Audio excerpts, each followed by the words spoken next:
right.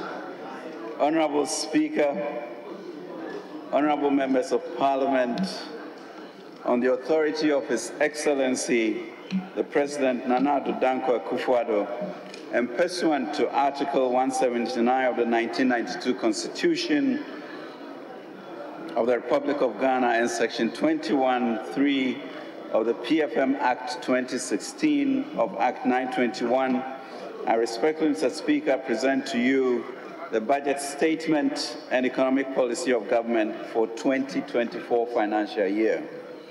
Mr. Speaker, I beg to move that this august House approves the financial policy of the government of Ghana for the year ending 31st December 2024.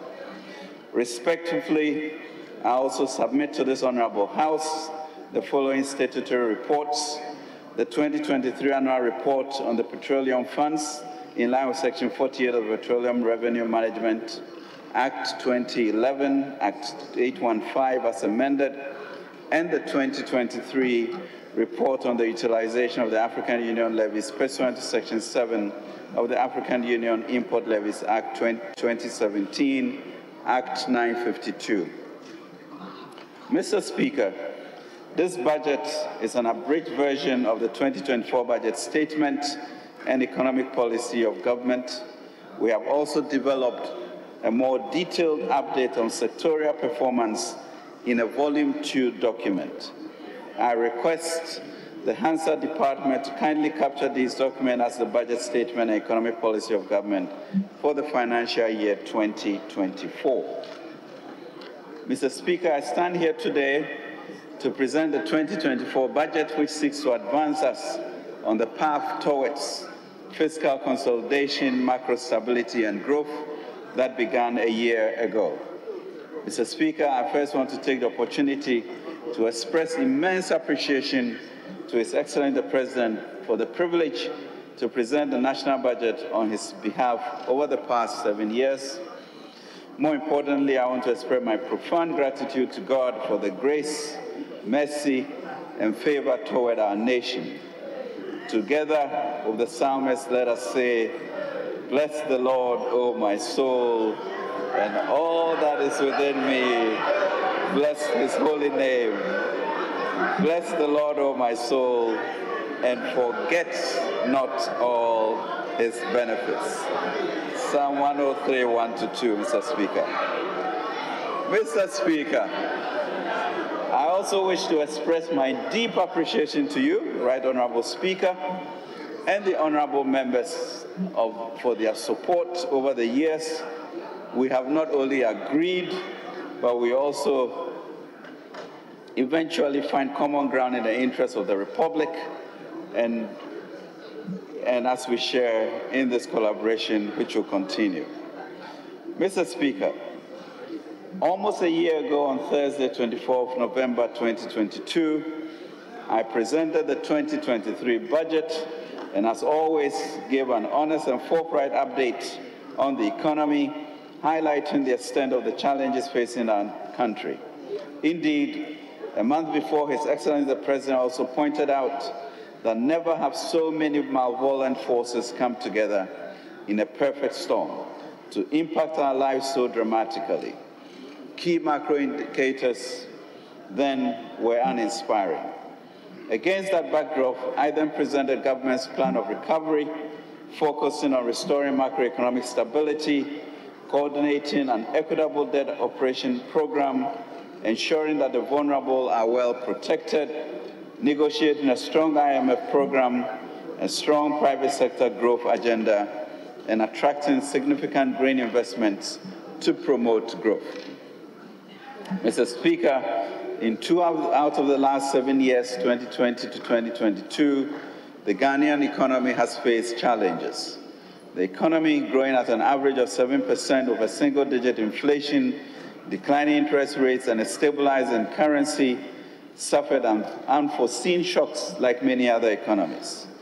GDP growth slumped from 6.5% in 2019 to 0.5% in 2020 as the lockdown and closure of businesses and the ports had a devastating effect on the economy, triggering cost of living crisis, that has made lives difficult for the Ghanaian people. Though battered and bruised, we are not broken, and our resilience is manifesting. Mr. Speaker, we also saw the damaging effect that the economic downturn had on Ghana's already stretched revenues. This was even made worse by the additional expenditures that were required during the COVID-19 pandemic to ensure that life and livelihoods were protected. Mr. Speaker, 2020 was also in an election year, the first ever election in the Fourth Republic with zero donor funding. However, government sensitivity to our people was remarkable. No layoffs in the public service, salaries were dutifully paid over the year, and free water and electricity for the entire population was provided, especially the lifeline consumers. Indeed, entrepreneurship was not ignored as this House passed a 600 million CD cap bus program for GEA, which was effectively deployed. Mr. Speaker, permit me to clarify that the disruption to our macroeconomic path over the last few years was not peculiar to Ghana. The global disruption to supply chains, adjustments to new forms of work, and shifts in demand pursued some of the most cataclysmic effects on inflation and growth worldwide. This set off the worst form of global cost of living crisis since World War II. We turned the corner when, in record time, we completed the IMF first review of 6 performance criteria, 3 indicative targets, and 3 structural benchmarks. Our task now and in the medium term is twofold: to maintain stability and to keep on growing. We are determined to remain on the course of increased growth, currency stability, and disinflation over the medium term. Our future growth prospects are certainly brighter, and I'm confident that this budget, this victory budget, this Inkunim budget, would ensure that we boldly walk on a sustainable path towards creating decent jobs and wealth for our people. For with national dedication, the Lord will continue to give us treasures from dark places and hidden riches in secret places. Mr. Speaker, our promise to all stakeholders, in particular to the people of Ghana, is that the Akufo-Addo government is determined to maintain the discipline, compassion, and creativity required to keep the economy stable and maintain the robust growth. Mr. Speaker, today I accordingly present the 2024 budget to set out the broad medium-term policy framework underpinning our approach towards recovery and stability with growth. Among other things, it provides a pathway towards fiscal consolidation and macro stability. It sets out the new debt sustainability path after the excruciating domestic debt operation with aftershocks on the financial sector. It outlines the policy priorities underpinning the 5-year growth strategy with focus on selected initiatives over the next 14 months. It comes just after the successful first review of the 3-year, $3 billion IMF ECA program, where we reached a staff-level agreement on Ghana's performance in meeting the 6 QPCs, 3 indicative targets, and 3 structural benchmarks. In the US, Mr. Speaker, inflation surged from a low of 1.8% in 2019 to 6.5% by 2022, and is currently at 3.7%. We have seen this reflect in interest rate decisions by the US Federal Reserve and also in benchmark yields. The yield on the 10-year US Treasury instrument is currently at 4.6% compared to 1.4% 2 years ago. This is an economy whose currency is a global reserve currency. We see similar trends in the Eurozone and also in the UK. Inflation in the UK, Mr. Speaker, was 1.7% in 2019 and recorded at 11.1% in October 2022, a 41-year high. Mr. Speaker, in the media review, I informed the House that we had started turning the corner. Today, it is evident that we turned the corner when inflation started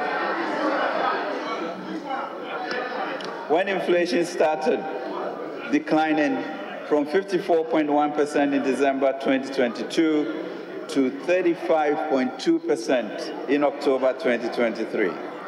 We turned the corner, Mr. Speaker, when despite a 1.5% projected growth, the economy galloped at a remarkable pace and clocked an average of 3.2% growth in the first 2 quarters of this year.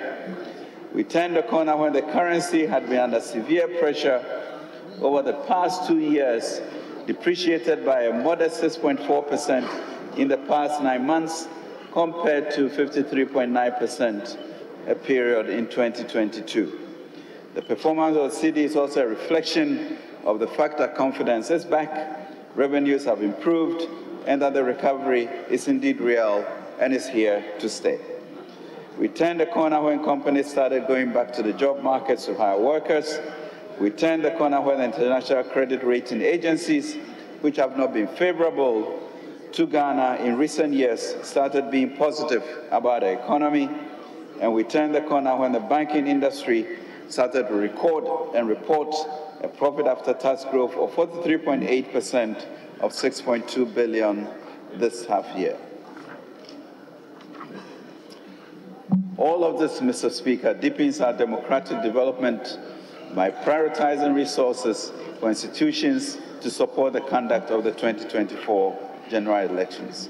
It commits us to funding existing projects in roads, rural electrification, rural telephony, IPEP, and our areas.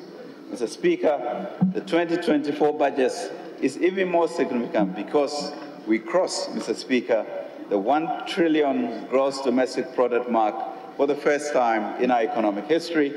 Let me repeat, Mr. Speaker, Ghana's economy under President Akufo-Addo in 2024, final year in office, is projected to be valued over 1 trillion Ghana cedis in 2024 from the 219.5 billion we inherited in 2016. Mr. Speaker, 2024, 1 trillion gross domestic product. Mr. Speaker, fundamentally, this is a government that is self-aware, reflective, and has been open throughout the process to incorporating citizens' feedback in preparing this budget. And as in previous years, we have prioritized stakeholder consultations. Consequently, we engage with and obtain valuable inputs from key stakeholders, including investors, traders, academia, organized labor, civil society organizations, bankers, development partners, faith-based organizations, a cross-section of the leadership, and other honorable members of Parliament. We also launched, Mr. Speaker, the Ghana Mutual Prosperity Dialogue on 2nd November 2024, a new and innovative platform, 23, to deepen our collaboration and partnership with the private sector. The platform aims to enhance the long-term competitiveness of Ghana and increase our attractiveness as a hub for businesses on the continent. This will have a standing committee co-chaired by the Minister of Trade and Industry, Minister of Finance, and the private sector. I want to assure our stakeholders that we have, as much as possible, reflected the proposals and recommendations from these engagements in the budget. There is much more to be done with the shared ideas, and the Mutual Prosperity Dialogues will be a robust and dynamic platform to inform future policy changes. Mr. Speaker, the Akosombo Dam spillage. Mr. Speaker, in the last few months, we have been witnesses to the devastating impact of the Akosombo Dam spillage. This follows excessive rainfall recorded in several parts of the country. To preserve the structural integrity of the dam, the Volta River Authority commenced controlled spilling on 15 September 2023. This led to the flooding of downstream communities in parts of Volta, Eastern, and Greater Accra regions. The heavy rainfall also caused flooding upstream of the Akosombo Dam and impacted communities in the Savannah, Oti, and Bono East regions. Government, through VRA and NADMO and various agencies under the 13-member high-level interministerial committee headed by the Chief of Staff, comprising of the Ministries of Energy, Finance, Local Government, Environment, Interior, Health, Sanitation, and Water Resources, Defense, Roads and Highways, Education, Information, Health, and Gender, have subsequently, Mr. Speaker, provided various forms of support to the impacted communities. The support included food and related items, drinks, mattresses, mosquito nets, coils, clothes, baby food and diapers, sanitary pads, treated water services and storage tanks, solar lamps, sanitation services, of utility services, and some social infrastructure. Mr. Speaker, the visit of the officials of the Ministry of Finance and myself with VRA to the victims of the Akosomo Dam spillage in Mepe in the Volta region was truly revealing and sobering. Indeed, we empathize with the families that have been affected and displaced by the spillage. We met victims, townsfolk, children, and the chiefs, and of course, the Honorable Member of Parliament, Okujeto, during the visit. Mr. Speaker, government has budgeted an amount of $220 million to support the relief phase for the communities affected by the Akosomo spillage, as well as floods upstream in the Oti, Savannah, and Bono East regions.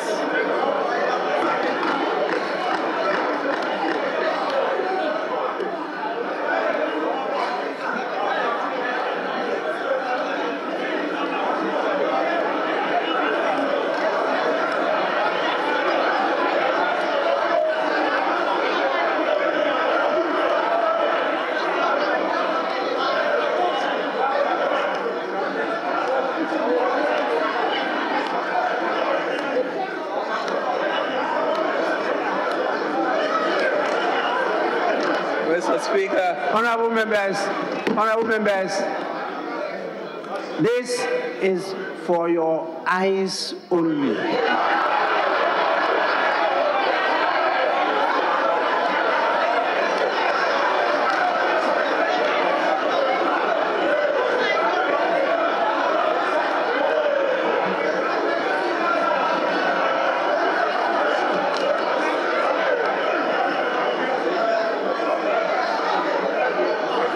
Honorable members, Mr. Speaker, please,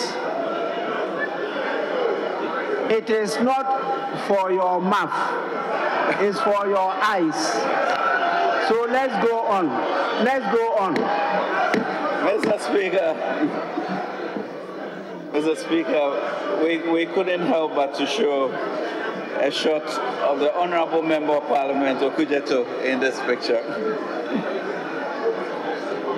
Mr. Speaker, in addition, the Ministry of Finance, after the visit, was quickened to respond. We have requested funding from the World Bank under the IDA crisis response window to support the resettlement of the victims, restoration of livelihoods, compensation, and reconstruction of infrastructure in the affected communities. Mr. Speaker, we recognize the place of climate policy and financing to help address the long-term effects of climate change on victims of drought, flooding, and other adverse weather events. Accordingly, the Ministry has applied to the Global Shield Against Climate Risk Fund, an initiative launched by President Nana Akufo-Addo and Chancellor Scholz during the COP27 in Sharm el-Sheikh, to assess additional financial resources to support communities upstream and downstream of the Akosomo Dam. I convey the sincere appreciations of His Excellency the President and the entire government to all groups and individuals who have empathized with and supported the affected families. It is in the same spirit that we must continue to be grateful to God that no lives have been lost due to the devastating spillage from the Akosomo Dam and the support that we have all given. Mr. Speaker, we have worked hard and invested significant resources. And being sure of this knowledge, I can confidently assert that over the past 7 years, every sector has been positively impacted. every household has been positively impacted by our social intervention programs. And every region has been positively impacted. Indeed, President Akufo-Addo has deepened decentralization development by investing $442 million to create and resource 6 new administrative regions, the most in our history since independence. Consistent with our policy on what we call preferential options for the poor, i.e. leaving no one behind, we have been historic in enhancing social mobility and protected the vulnerable in our society. In this regard, we have since 2017 improved access to quality senior high school education for about 5.7 million Ghanaians by investing 8 billion cedis in the future of our next generation. We have increased enrollment and learning outcomes of 3.8 million pupils by investing over 3.6 billion in the school feeding program. We have reformed the NHIS to improve and expand health service delivery to 16 million Ghanaians out of the targeted 20 million Ghanaians. We have supported foundational education of over 6 million pupils by investing 248.5 million as capitation grants. Mr. Speaker, we also have more women in schools than men. We have improved the quality of life of about 350,000 Ghanaian households under the LEAP program by investing 1.2 billion Ghana cedis. Mr. Speaker, it has been 7 years of grace and positive impact. We are determined to do more to boost the capacity of the private sector, to expand productivity and create jobs. In the past 7 years, Mr. Speaker, we've invested over 32.7 billion to keep the lights on and support the growth of businesses.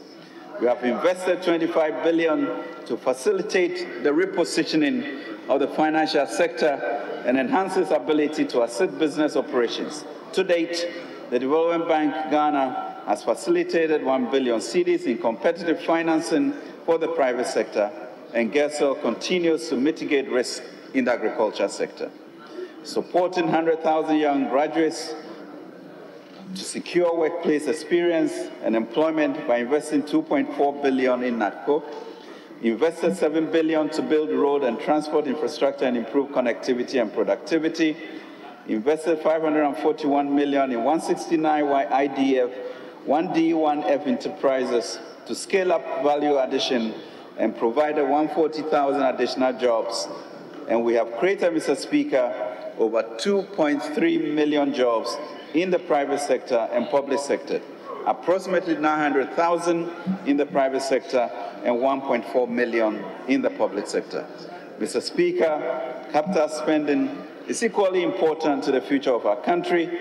Consequently, we mobilized and deployed resources, expanded the railway network, including connecting Tema to Mpakadan to promote trade on the Eastern Corridor, construction of 12 fish landing sites and 2 fishing harbors at the cost of 19.5 billion to promote the fishery-based livelihood of our coastal folks, improved community infrastructure by investing 2.2 billion into over 2,000 projects under the IPEP initiative, promoting inner city development by spending 190 million under the Zongo Development Fund, expanded and improved the road network by investing about 16 billion, Mr. Speaker, recording the most kilometers of roads and interchanges done in the nation's history.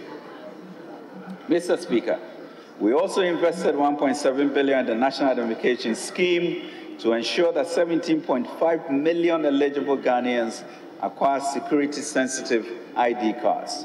This has laid the foundation for a prosperous future where digitalization provides more convenience, introduces an added layer of efficiency in delivery of public services, and enhances our ability to safeguard our national interests.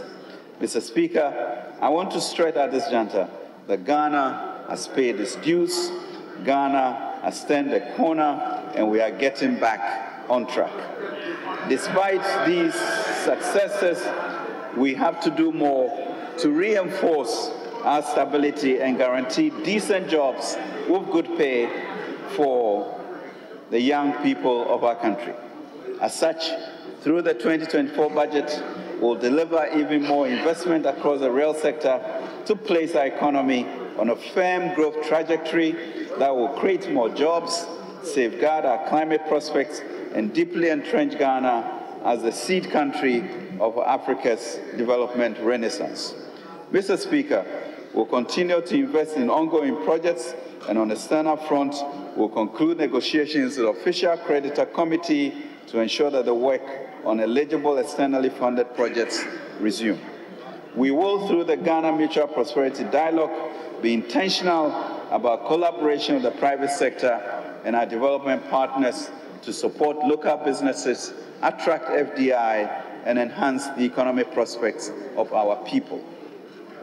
Indeed, given the potential to upscale and the multiplier effects that our small and medium-sized businesses possess, government intends to scale up support to young entrepreneurs and fledgling businesses with a singular aim to create sustainable jobs across all communities.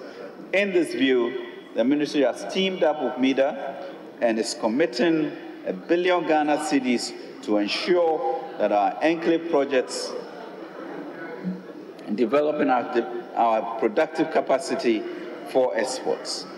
Mr. Speaker, we are also positioning a generation of Ghanaians to secure our leadership in the global arena. Today, our country hosts the headquarters of the AFCFTA. We also have a privileged position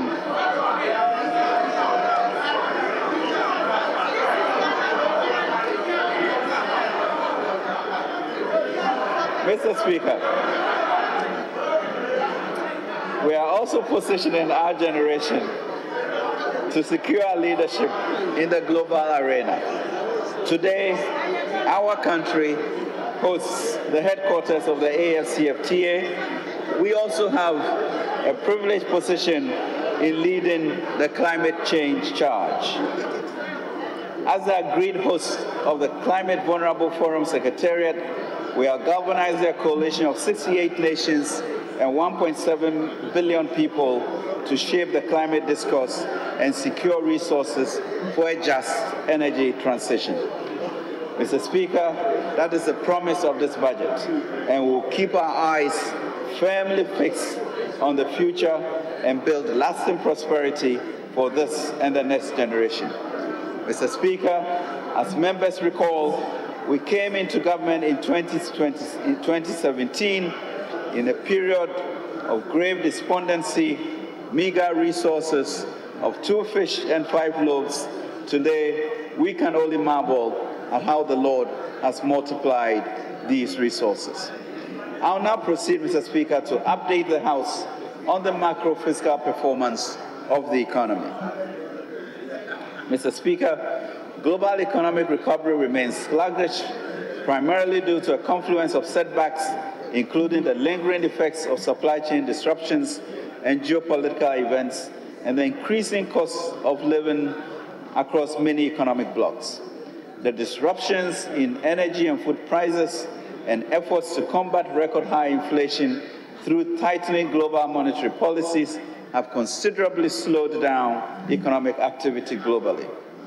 According to the IMF's October 2023 World Economic Outlook, global economic growth is anticipated to decelerate from 3.5% in 2022 to 3% in 2023, and at best 2.9% in 2024. These projections are noticeably lower than the pre-pandemic historical average of 3.8% from 2000 to 2019. Projections of 3.1% global growth over the medium term are lowest in decades, and the prospects for countries to achieve higher living standards are also, therefore, bleak. Global inflation is expected to gradually decline because of monetary tightening and declining international commodity prices. Global inflation is expected to fall from its peak of 8.7% in 2022 to 6.9% in 2023 and further 5.8% in 2024. Mr. Speaker, macroeconomic imbalances are also improving, evidenced by falling inflation in most parts of the region. However, a slowdown in reform efforts, a rise in political insecurity within the region, and external downside risks, including China slowing down, could undermine growth. Mr. Speaker, please permit me to present the macro performance of the first 3 quarters of 2023 within the context of the targets that were set in the 2023 Mid-Year Fiscal Policy Review. Before I proceed, it's important that I restate the targets we set in the 2023 Mid-Year Fiscal Review. These include overall GDP growth of 1.5%, non-oil real GDP rate of 1.5%, end period inflation of 31.3%, overall balance commitment of overall primary balance commitment of minus 5.7% of GDP, primary balance commitment basis of minus 5% of GDP, and gross international reserves, excluding oil funds, encumbered assets and pledged assets sufficient to cover at least 0.8 months of imports of goods and services by end 2023. Mr. Speaker, provisional macroeconomic data on the performance of the economy for the periods Q1 to Q3 2023 demonstrated government's relentless commitment to keep us on the high road to recovery. The IMF rightly described Ghana's recent macroeconomic performance in the first review as compelling performance, and I quote, "Honorable members, may we wish to refer to the IMF's press release numbered PR23/339 and dated 6 October 2023 for this update. As I indicated during the 2023 Mid-Year Fiscal Policy Review, the prompt deployment of strong fiscal and monetary policy measures largely accounts for the continued macroeconomic stability and economic recovery. Growth in 2023 has been more resilient than earlier expected. Inflation has been on the decline faster than expected. The fiscal and external balances have improved, and the exchange rate has broadly stabilized." Mr. Speaker, government introduced the Gold for Oil policy in 2022. The policy, which leverages the Bank of Ghana's domestic gold purchase program, was intended to provide foreign exchange financing for the importation of petroleum products and help reduce demand for US dollars from the bulk import distribution and export companies who would have otherwise gone to the market to source forex for the importation of petroleum products.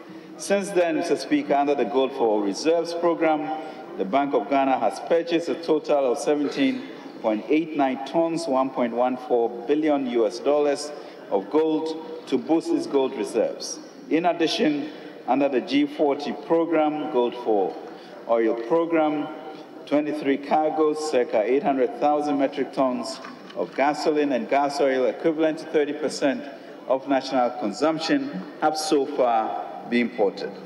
The G40 program has significantly contributed to the stabilization of the cedi-dollar exchange rate, 17 cedis to the dollar in November 2022 to 12 cedis to the dollar in November 2023, leading to a reduction in the export price of diesel from 23 cedis per liter, Mr. Speaker, to 12 cedis per liter today.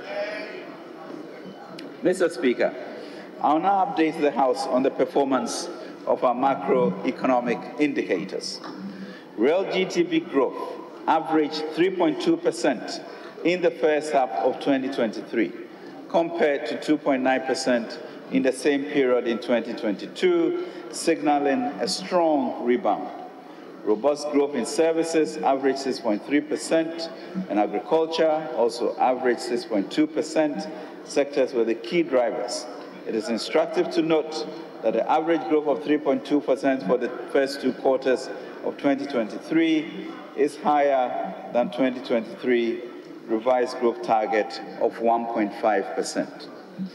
Price developments indicate that inflation is on a declining path in response to ongoing fiscal consolidation, appropriate tightening of monetary policy, and relative stability in the exchange rate.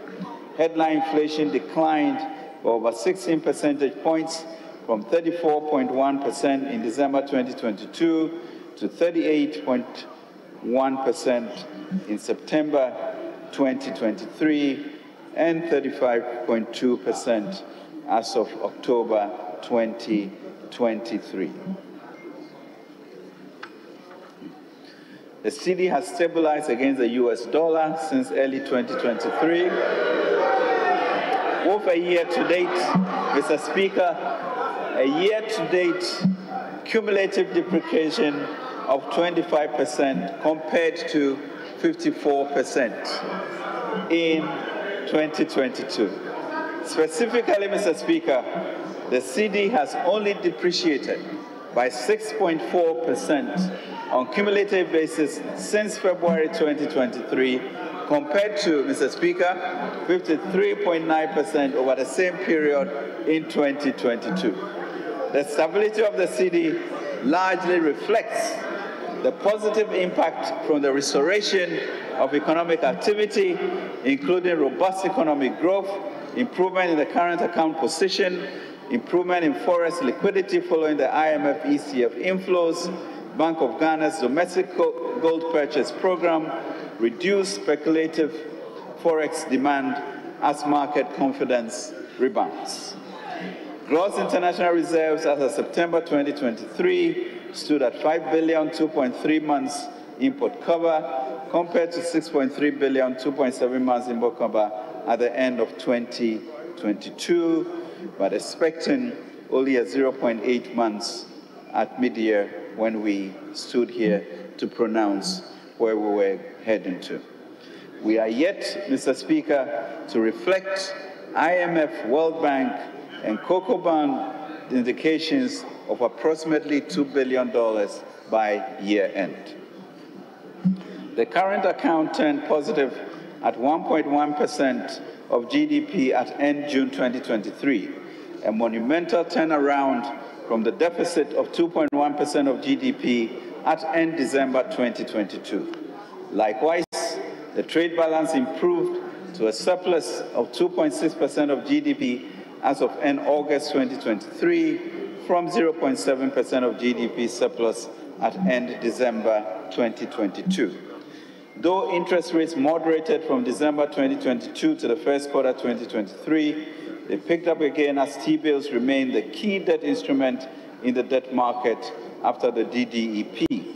For instance, the 91-day Treasury declined from 35.5% in December 2022 to 18.5% in March 2023, but increased to 29.8% as of Monday, 13th November 2023. The overall budget deficit on commitment basis as of end August 2023 was a deficit of 3.0% of GDP, outperforming the targeted deficit of 4.6% of GDP. The outturn largely reflects improvements in revenue mobilization and slower execution of expenditure. The corresponding primary balance on commitment basis was a deficit of 0.7% of GDP, also outperforming the target surplus of 0.9% of GDP.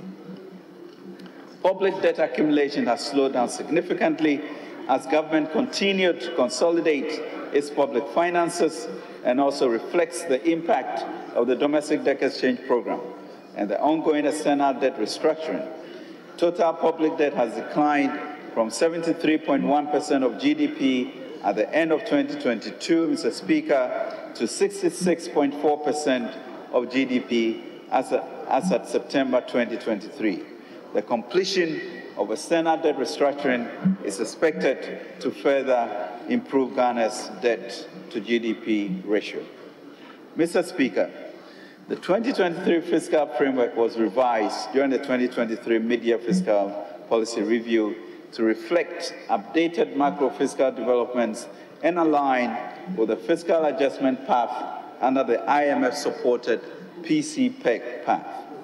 Mr. Speaker, The fiscal performance for the first 8 months of the year using provisional data shows significant progress towards a stronger fiscal consolidation.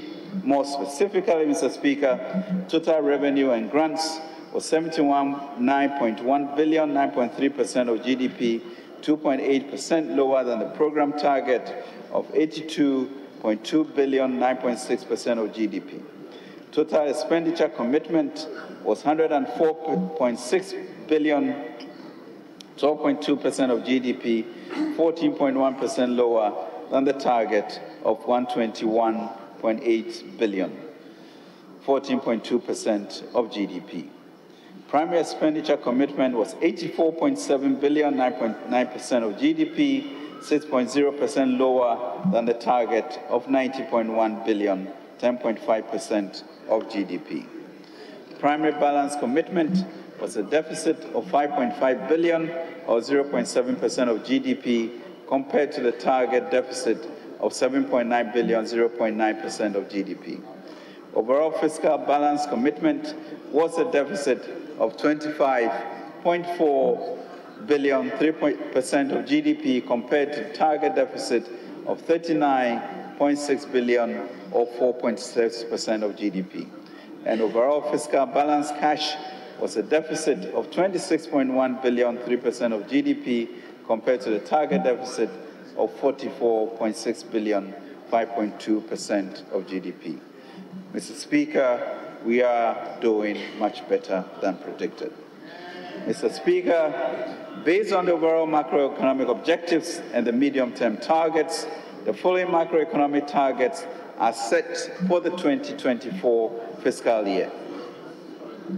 Overall real GDP growth of at least 2.8%, non-oil real GDP growth of at least 2.1%, end period inflation rate of 5.0%, primary balance on commitment basis of a surplus of 0.5% of GDP, and gross international reserve to cover not less than 3 months of imports. Mr. Speaker, the 2024 and medium-term fiscal framework has been prepared in line with the objectives and policy priorities of a 3-year IMF-supported PCPEC program. The primary balance on commitment basis is the fiscal anchor we are using to assess our fiscal effort. Over the medium term, we plan to improve the primary balance commitment from a deficit of 4.3% of GDP in 2022 to deficit of 0.5% of GDP in 2023, a huge 3.9% adjustment. The primary balance is expected to improve further to a surplus at 0.5% of GDP in 2024 and 1.5% of GDP from 2025 onwards. Mr. Speaker, total revenue and grants is projected at 176.4 billion Ghana cedis, 16.8% of GDP, as we move towards our 18% target. And this is underpinned by permanent revenue measures, largely tax revenue measures, amounting to 0.9% of GDP. Mr. Speaker, total expenditure is projected at 226.7 billion, 21.6% of GDP. This projection reflects a reduction of 6.1 percentage points of GDP in total expenditure commitment basis compared to the outturn in 2022. This large decrease comes from the combination of fiscal consolidation efforts of 4.9 percentage points of GDP, reflecting an adjustment in revenue by 1.1 percentage point and primary expenditure by 3.9 percentage points of GDP. The potential interest rate savings from the ongoing external debt operation will further bolster public finance sustainability. Mr. Speaker, based on the estimates for total revenue and grants and total expenditure, including arrears clearance, the overall budget balance to be financed in a fiscal deficit of 61.9 billion, equivalent to 5.9% of GDP. The corresponding primary balance is a deficit of 5.9 billion, equivalent to 0.6% of GDP.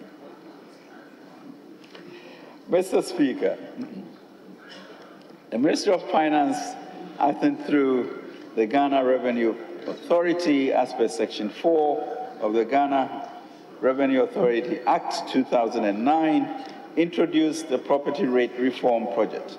The objective was to develop a unified common platform capable of billing, collecting, and reporting property rates nationwide.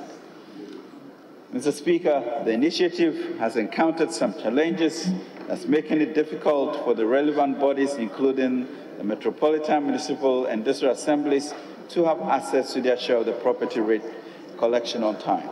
Mr. Speaker, to address these challenges, government is reviewing the overall structures and processes to determine the optimal way forward.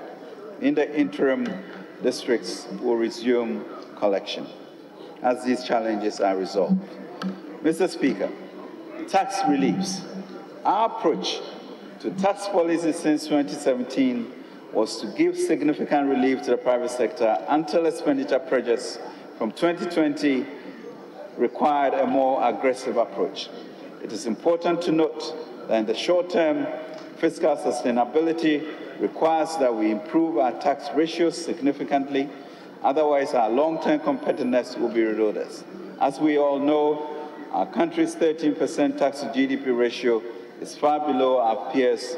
Our target is 18 to 20%, and we are on course with 16% hoping to be achieved this year. In that regard, it is difficult to implement all the structural reforms and tax reliefs needed to immediately lower and/or eliminate certain tax handles. However, I assure this august House that we have heard. We believe in lower taxes as a government for industry, and we are working at this aggressively with the GRA and to be cemented with the Standing Committee of the Mutual Prosperity Dialogue. Mr. Speaker, further to the above, the following reliefs have been prioritized for implementation. To extend, Mr. Speaker, the zero rate of VAT on locally manufactured African prints for 2 more years. Mr. Speaker, to waive import duties on import of electric vehicles for public transportation for a period of 8 years. Mr. Speaker, to waive import duties on semi-knocked down and completely knocked down electric vehicles imported by registered EV assembly companies in Ghana for a period of 8 years. Mr. Speaker, to extend zero rate of VAT on locally assembled vehicles for 2 more years. Mr. Speaker, to zero rate VAT on locally produced sanitary pads. Mr. Speaker, to grant import duty waivers for raw materials for the local manufacture of sanitary pads. Mr. Speaker, to grant exemptions on the importation of agricultural machinery equipment and inputs and medical consumables, raw materials for the pharmaceuticals industry. Mr. Speaker, a VAT flat rate of 5% to replace the 15% standard VAT rate on all commercial properties will be introduced to simplify administration. To address the negative externalities of plastic waste and pollution, government will review and expand the environmental excise duty to cover plastic packaging and industrial and vehicle emissions. Mr. Speaker, the Stamp Duty Act 2005, Act 689, has not been reviewed since its enactment in 2005. To realign the rate with current economic realities, government in 2024 will review the rates and fees for stamp duties. The bands subject to ad valorem taxes will be expanded, while the specific rates will be reviewed. Mr. Speaker, a simplified tax return will be introduced as a means of promoting voluntary compliance as part of the modified taxation scheme for individuals in the informal sector. This approach will make it easier for taxpayers to fulfill their tax obligations to the state. Mr. Speaker, the Tripartite Committee has concluded negotiations on the national daily minimum wage. The tax-free portion of the individual income tax rate will accordingly be adjusted to take care of the change. Government recognizes the constraints our medical personnel face in providing health care for our citizens. With the passage of the Exemptions Act, government will engage the Ghana Medical Association on waivers for importation of vehicles to ease the transportation burden on our doctors. The policy will enable them to deliver quality and timely health care. Mr. Speaker, as a government, we have always been committed to protecting the quality of life of our people. Total wages and salaries for workers has increased from 14.7 billion in 2016 to 37.5 billion. All workers were paid full wages and salary on time, even when revenues plummeted during the COVID-19 pandemic. In the difficult economic challenges, we paid 15% cost of living allowance for 6 months in 2022 to cushion the 949,000 workers, some 50% more than we had in 2016. Mr. Speaker, as reported in the 2023 Mid-Year Fiscal Policy Review of the 2023 Budget Statement Economic Policy of Government, a spending arrears clearance and prevention strategy was developed and approved by Cabinet for implementation. This is part of the measures to achieve the objective of bringing public finances back on a sustainable path through improved efficiency in public spending. To clear the system's stock of arrears, the Ghana Audit Service has begun the verification and validation of the arrears identified as at end December 2022 before payments are made. Mr. Speaker, to prevent the accumulation of new arrears, government has put in place the following measures to enhance commitment controls and prevent the accumulation of arrears. Alignment of the quarterly budget allotment of cash flows forecast and tighten the use of allotments as a control on the gift miss rather than a budget starting with the 2024 review mission, followed by final approval by the IMF Executive Board. Disbursements under the program are tied to successful completion of each review. The reviews assess our progress towards meeting the quantitative performance criteria, indicative targets, and structural benchmarks. Mr. Speaker, I'm glad to inform this august House that based on the IMF's own assessment at the staff level, after the first review, Ghana met all the 6 quantitative performance criteria. The 2 out of the 3 indicative targets, the 2 met a floor on social spending, a floor on non-oil public revenue. The indicative target of zero net accumulation of payables was extended largely to the ongoing negotiations with energy sector IPP on legacy debt. And 6 of the 7 structural benchmarks due end 2023 were also met, and subsequently the 7th has been met. Mr. Speaker, the fiscal incentives and reliefs I announced previously are in line with government's 5-year growth strategy, which was approved by Cabinet in August 2023. This is to stimulate and sustain economic growth even as we restore macroeconomic stability under the IMF-backed program. The first phase, which is a 14-month program, essentially focuses on scaling up prioritized existing programs and attracting private sector investments to deliver rapid results without significant demands on budgetary resources. Mr. Speaker, the growth strategy prioritizes key sectors of the economy, including agriculture, agribusiness, and aquaculture. Trade Permanent Steering and Technical Committee, co-led by the Ministries of Finance, as well as Ministry of Trade and Industry and the private sector, and supported by development partners, is being set up to drive this collaboration for growth. Mr. Speaker, last year I discussed the enormous impact of the food import bill on exchange rate volatility and inflation. I made clear how unsustainable the imports are and the need to change course. The growth strategy therefore supports the implementation of interventions that increases our capacity to produce, deepen value chains, facilitate and modernize storage facilities, and increase the shelf line of products. These improvements are expected to help support exports build forests, exchange buffers, and reduce inflation of earmarked funds. Mr. Speaker, we would also like to appreciate on this level the contributions of key stakeholders, including the Managing Director, the management and staff of the IMF, the World Bank, the AFDP, and development partners who played diverse roles in this journey. Mr. Speaker, we are equally grateful to the Council of State, CSOs, labor unions, Employers Association, AGI, FBOs, think tanks and research institutions, and all other stakeholders who played various roles in the process. Let me note, Mr. Speaker, Labour's remarkable composure and historic agreement yesterday to ensure that our discussions with the fund was not derailed. We thank Labour for this. Mr. Speaker, Planting for Food and Jobs 2.0.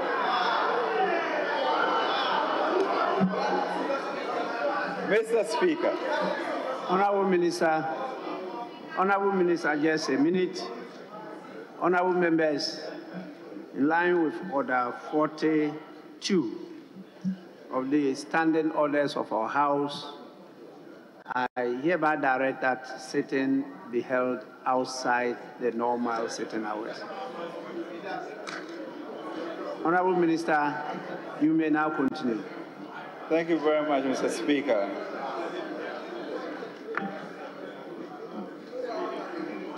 Mr. Speaker, in seeking to change the course of the agriculture sector, the President in August 2023, with the new Minister of Agriculture, launched the Planting for Food and Jobs 2.0. By design, PFJ 2.0 places greater emphasis on value chain approaches and focuses on strengthening linkages between actors along eligible agricultural commodity value chains, broadly categorized into grains, roots, and tuber vegetables and poultry.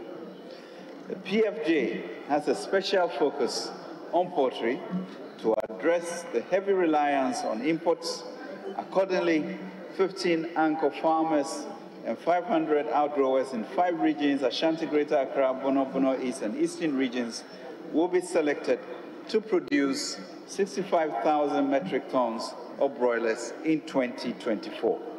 Mr. Speaker, the significant shortfall between demand and domestic production of vegetables requires urgent action, especially considering the impact of the recent supply disruptions from the Sahelian region.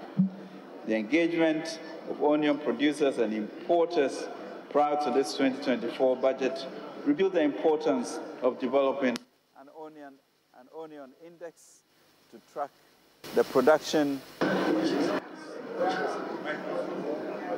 The engagement of onion producers and importers prior to this 2024 budget revealed the importance of developing an onion index to track the production, distribution, and consumption of the commodity. It emerged during these engagements that in 2022, demand for onions was 314,000 metric tons, while the local production was 179,000 metric tons. In addition, the national demand for tomatoes in 2022 was estimated at 1.3 million metric tons, while local production stood at 468,000 metric tons. These are 2 prominent vegetables in the Ghanaian households.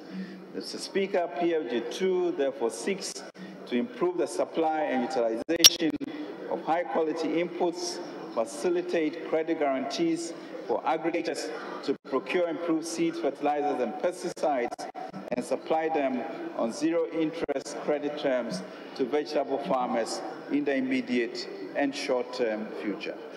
Furthermore, the condition and capacity of existing warehouses will be improved to enhance the condition and capacity in storing bumper harvests and maintaining price stability.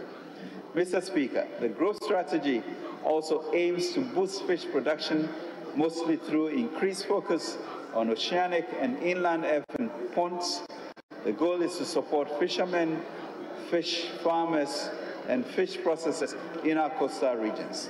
The interventions planned in this subsector include direct support for production, distribution, and storage of fish, as well as producing and supplying over 110 million liters of premise fuel using gasoline and condensate. Mr. Speaker, part of PFJ2's program strategy is to support the private commercial agriculture under the Economic Enclaves project. Towards this, priority has been given to securing and developing lands to offer security of tenure for large-scale agriculture investments. The focus on large-scale commercial agriculture is to harness the benefits of scale and scope of economics, promote the adoption of technology for efficiency and standardization, as well as support price stabilization efforts. As of December 2022, 3 enclaves in Kasonya, Greater Accra, Kumewu, Ashanti, and Banda Oti region were operational. 5 out of 5 other enclaves are planned in 2024 to promote value addition, integration, and deepening aggregation and value chain systems to serve as economic growth goals. The 3 operational EEPs will lead to production of 160,000 metric tons of rice by end of 2024, over 110,000 acres of land in cultivation for the key staples. Private sector actors investing on EEP will provide employment for the youth with a target of at least 5,000 jobs.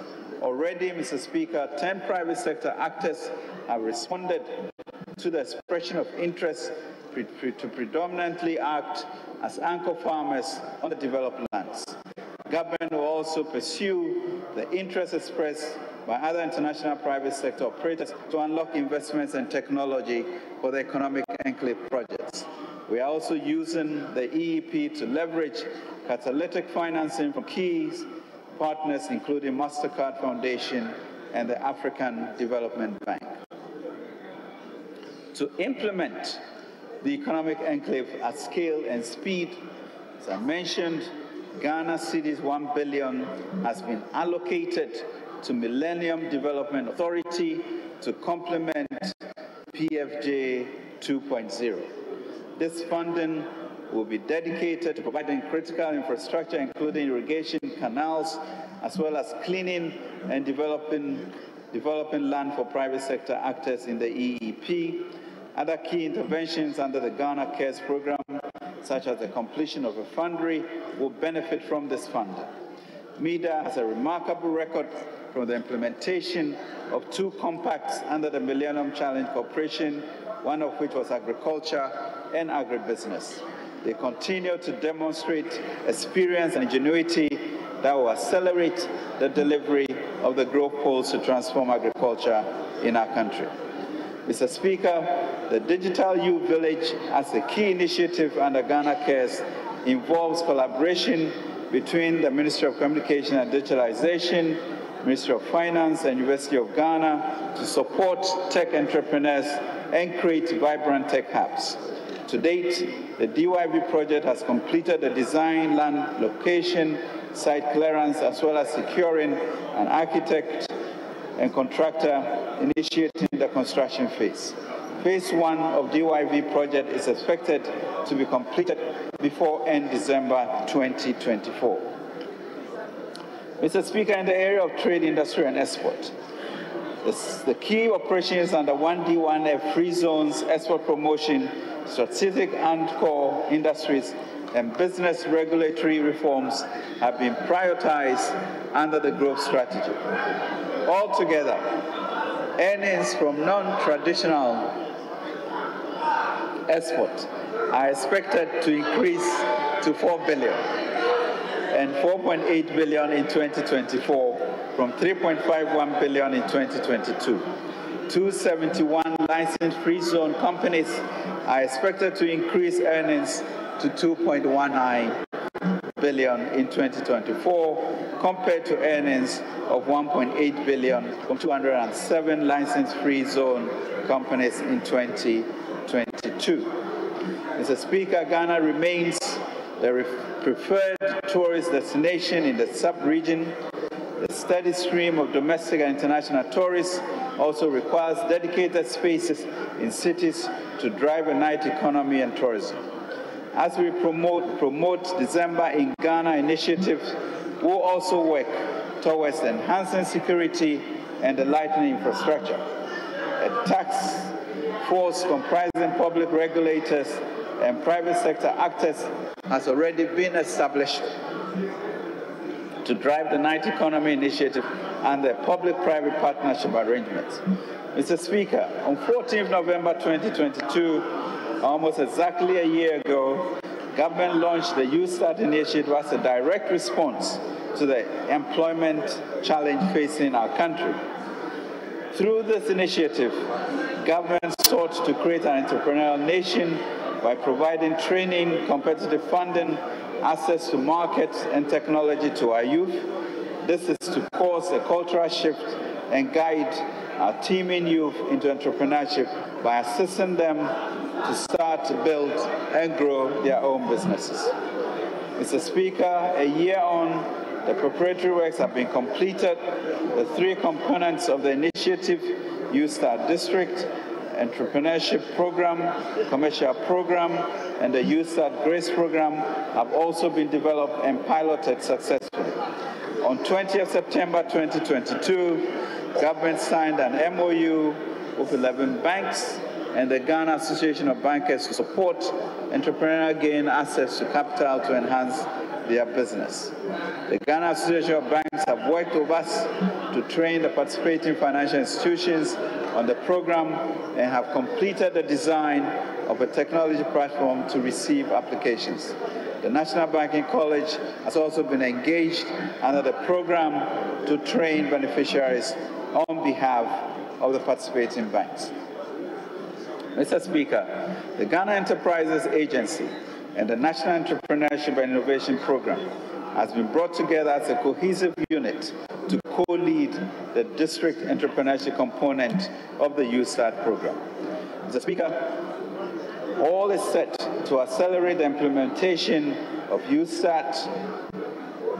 We are working with our partners, the World Bank, to secure additional financing, Mr. Speaker, of $150 million US.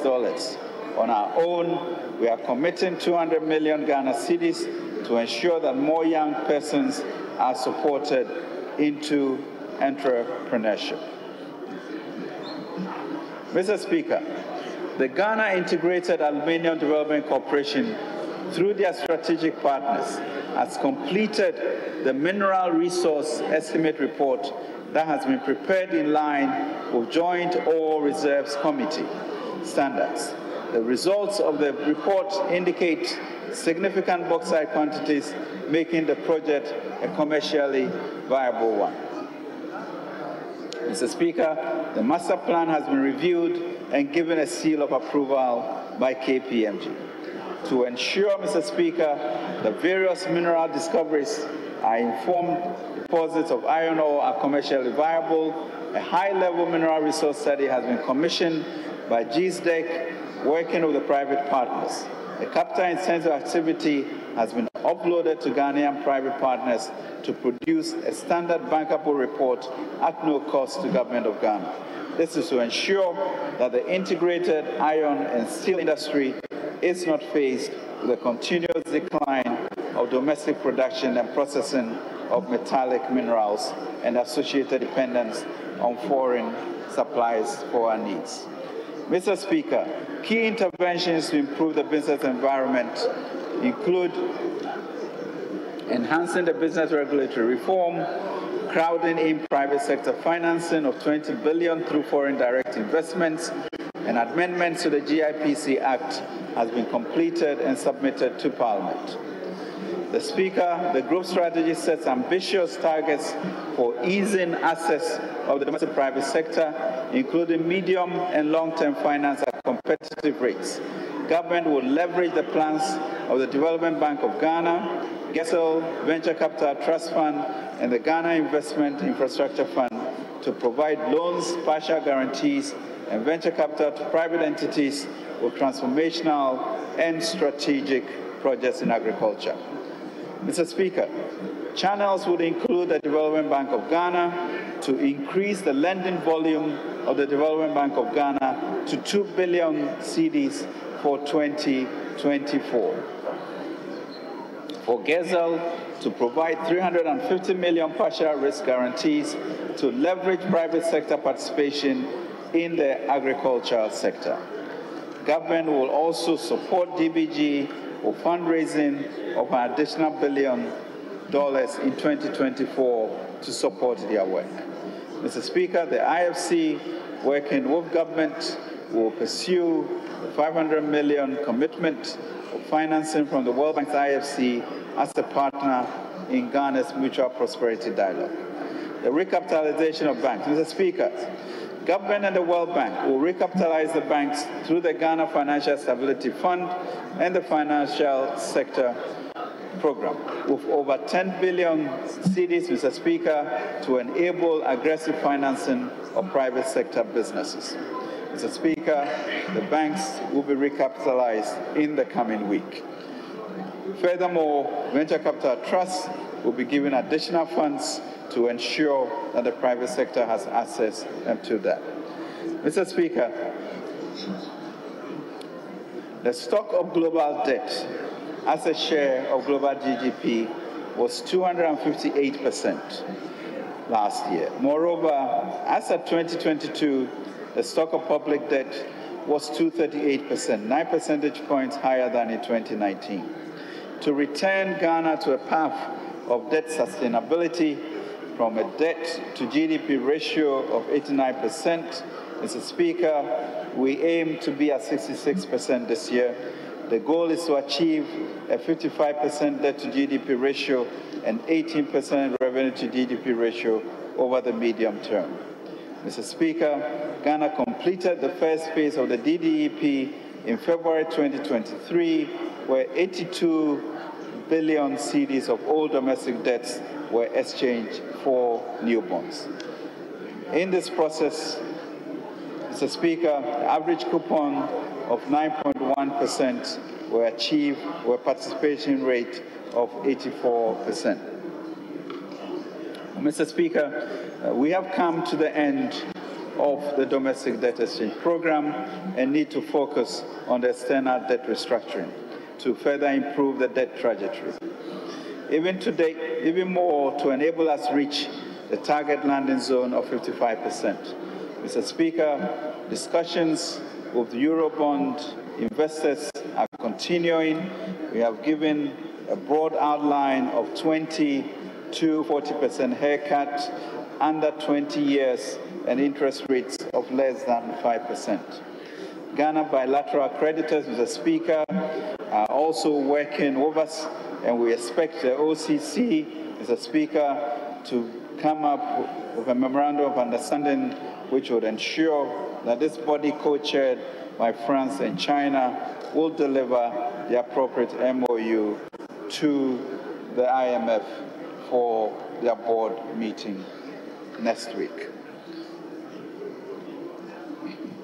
Mr. Speaker, we envision that in the coming week, also extensive discussions of our IPPs should lead to some resolutions on our payments of energy systems. And Mr. Speaker, I'm confident that this will successfully be done in the coming few days or weeks. The fund, Mr. Speaker, is also offering $250 million from the World Bank, supported by sub-fund targeted at qualifying banks and SDIs, and a CD equivalent of $500 million of GOG-funded sub-fund that will help, as I mentioned, to recapitalize a state-owned financial institution, as well as potentially supporting other indigenously controlled financial institutions. In addition, a provision of $4 billion has been made in the 2024 budget to address NIB, distressed SDIs, and other outstanding legacy policies in the financial sector. Notwithstanding the ongoing litigation commenced by shareholders of Black Shield Capital Management Limited, formerly Gold Shield Securities, the SEC will continue to engage the official liquidator and clients of the defined Black Shield to reach a consensus on a framework for a bailout, intervention, and an amicable resolution to the impact. Mr. Speaker, in the 2024 budget, government will build on the significant investment that have been made to date and promote its key interventions covering social spending, infrastructure governance, security, and climate change. Mr. Speaker, on social spending, the government's flagship free senior high school and TVET programs continues to create and expand access to secondary school education in the country. In a generation's time when we have a more educated population which sustains social mobility and cohesion, we appreciate the significance of these decisions. In the year under review, we continue to support,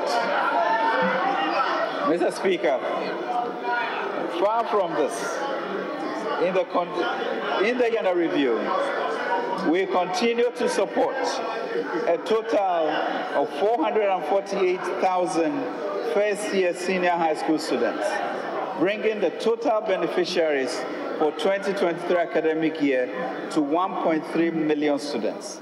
In 2024, the implementation of this transformative initiative will continue. Mr. Speaker, we continue feeding grants for over 7,500 students in special schools and capitation grants to all public basic schools across the country. Additionally, registration fees of over 471,000 prospective candidates from public junior high school for the BCE were paid to guarantee that all candidates will sit for the examination. Mr. Speaker, support for beneficiaries of the LEAP program was sustained in 2023. Government invested some $298 million to support 350,000 families. In 2024, the program will improve financing by 50% more and continue to provide meals to more schools to enhance basic school enrollment. The National Health Insurance Scheme, Mr. Speaker, is now active with coverage of 60 million people, representing 80% of the targeted group. Efforts to integrate the Ghana card into the enrollment system are progressing steadily. Mr. Speaker, over 740 million has been invested to feed over 3.8 million pupils, one hot meal a day, in 10,000 of our public basic schools. In 2024, the program will continue to provide meals to enhance basic school enrollment. Mr. Speaker, we continue to improve on our road networks, and Mr. Speaker, once the official accreditor committee has made its announcement, we will continue with all extendedly funded projects that will be resumed.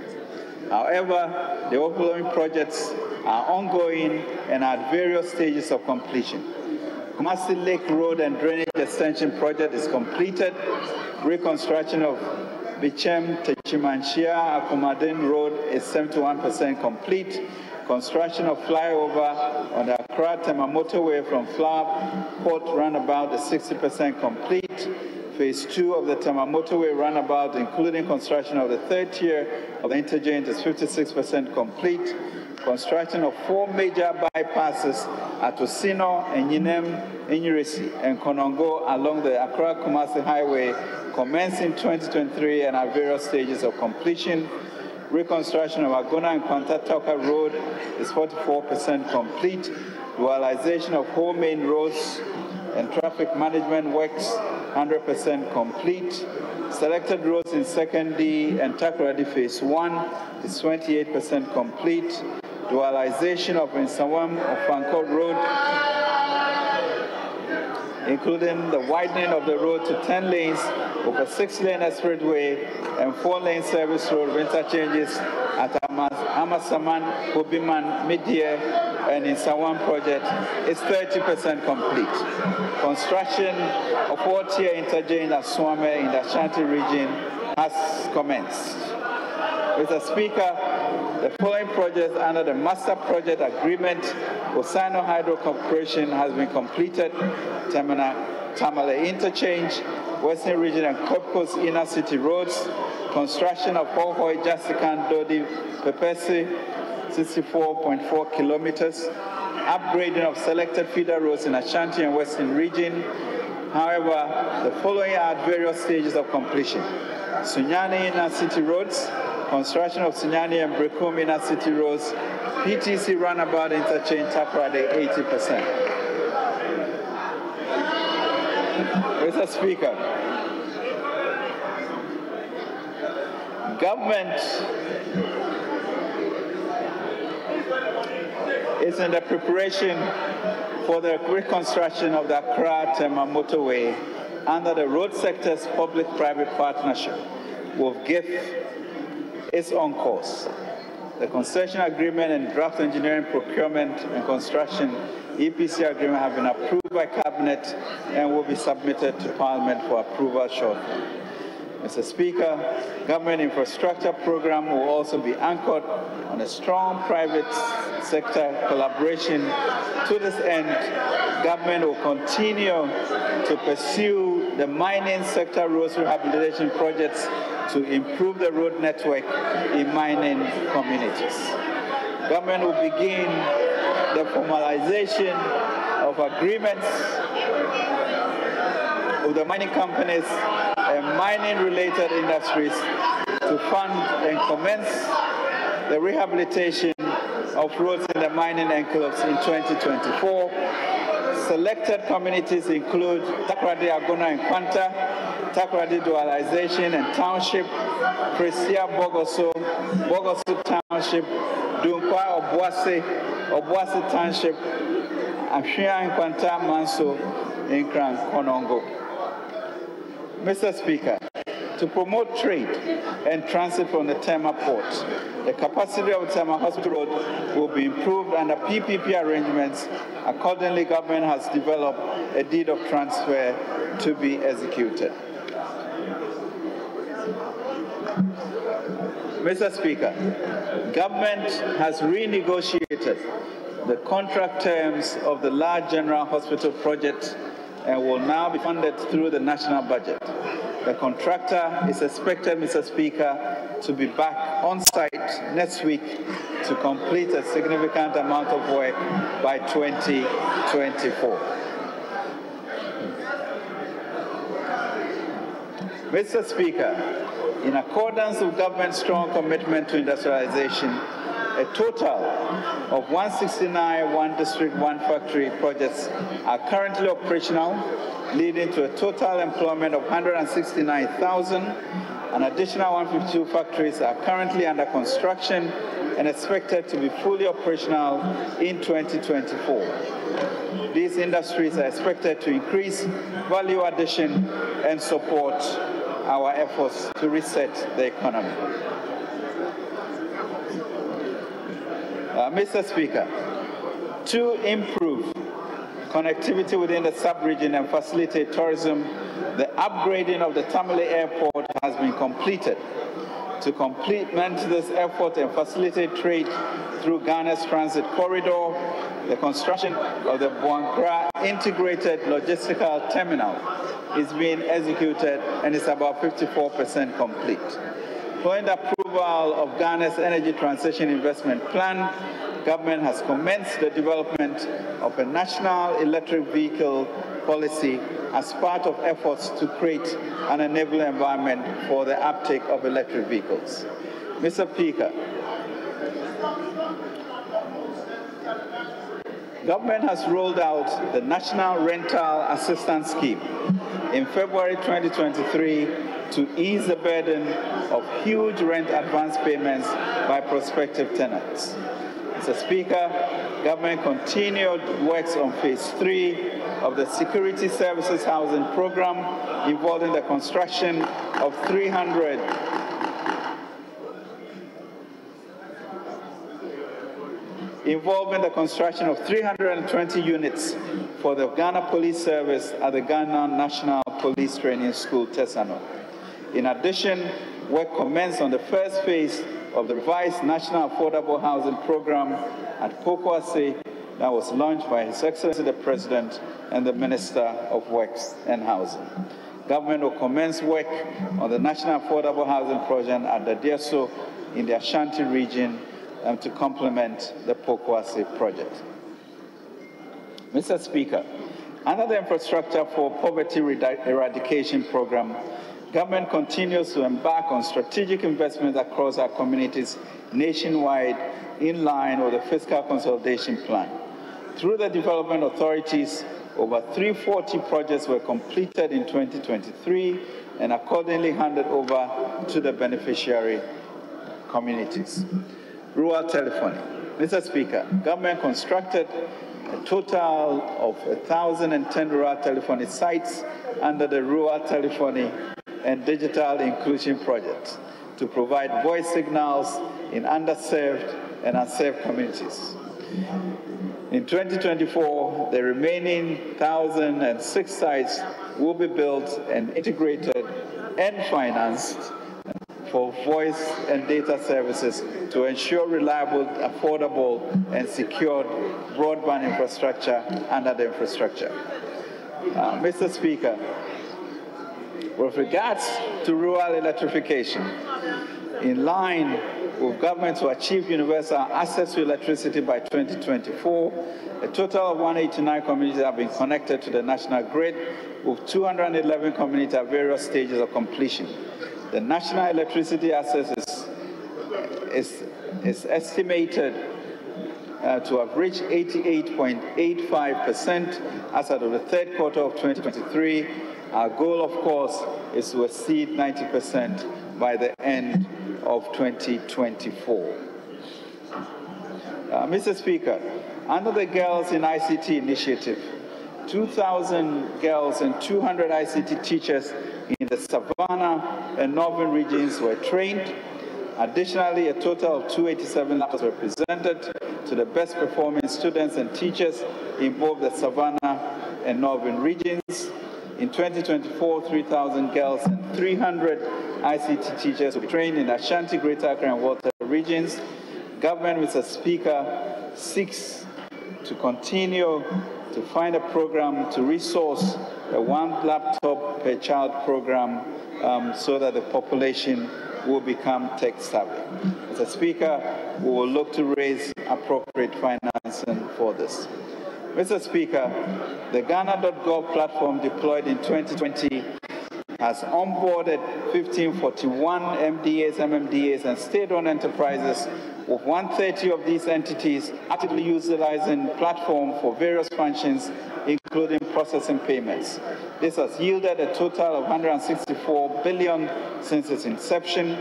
In 2024, NITA will enroll government agencies responsible for revenue collection onto the platform.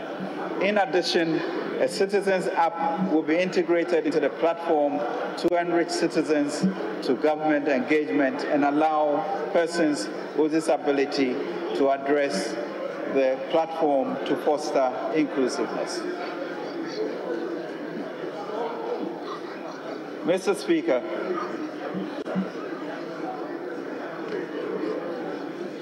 the new Conduct of Public Officers Act seeks to address current weakness in asset declaration system. The new act will introduce provisions that ensure public officers submit their declaration in time and that an effective verification system is in place. The draft is under consideration by Cabinet and will be submitted to Parliament subsequently. Government will also committed to ensuring the implementation of the second phase of the National Anti-Corruption Action Plan to foster public accountability and transparency. Mr. Speaker, government will continue to resource the Ghana Armed Forces to collaborate for other security services in the operations such as Cowleg, Calm Life, Halt, Gong, Conquered Fit, etc. Mr. Speaker, the establishment of 15 forward operating bases along the northern border of the country to also prevent cross-border crimes and terrorist infiltration are also progressing steadily. In addition, the FOB at its level in the Western region is 55% complete. Mr. Speaker, internal security by the Ghana Police Force continues to be sustained. And Mr. Speaker, the police service improved community watch program for professional motorbike riders has elevated the sense of security in the country. The service received 100 Toyota Hilux pickups, 6 armored personnel carriers, and 600 motorbikes to augment the fleet of the Foreign Police visibility and motorbike patrol units to enhance their work. Mr. Speaker, immigration service is also being improved. The service also conducted 5,900 inspections at various locations and bringing much security to the country. Mr. Speaker, on the issue of independent power producers, government has continued to engage key operational independent power producers in positive and constructive bilateral negotiations. Engagements have centered on the sustainability of Ghana's energy sector, as well as the restructuring of legacy IPPs and power purchase agreements, future-proofing timely payment to IPPs going forward, and the implementation of critically needed energy sector reforms. Government aims, Mr. Speaker, to finalize commercial agreements with key IPPs in the coming weeks. Mr. Speaker, government remains mindful and appreciative of the continuing commitment on the part of IPPs, not only to support Ghana's power sector, but to collaborate with government and the ECG to achieve sustainable future for the sector, while shoring up Ghana's reputation as a compelling investment climate. Mr. Speaker, Ghana has been at the forefront for advocacy for a fit-for-climate global financial architecture while expanding its engagement to mobilize climate financing. At the 2023 IMF World Bank Group annual meetings, Ghana secured critical financing to support climate adaptation and mitigation measures. These include $54 million to establish a Ghana Share Landscape Emission Reduction Project, $4.8 million successfully earned by reducing nearly 1 million tons of carbon emissions through forestry conservation. We expect to earn over $45 million in 2024. Additionally, government has signed 6 MOUs with Switzerland, Singapore, Sweden, South Korea, as well as some public and private entities in line of Article 6 of the Paris Agreement. Mr. Speaker, our leadership as chair of the Climate Vulnerable Forum and the Vulnerable 20 Group is a prime example directed by our Ministries of Finance, Environment, Science and Technology, and Innovation, and Foreign Affairs.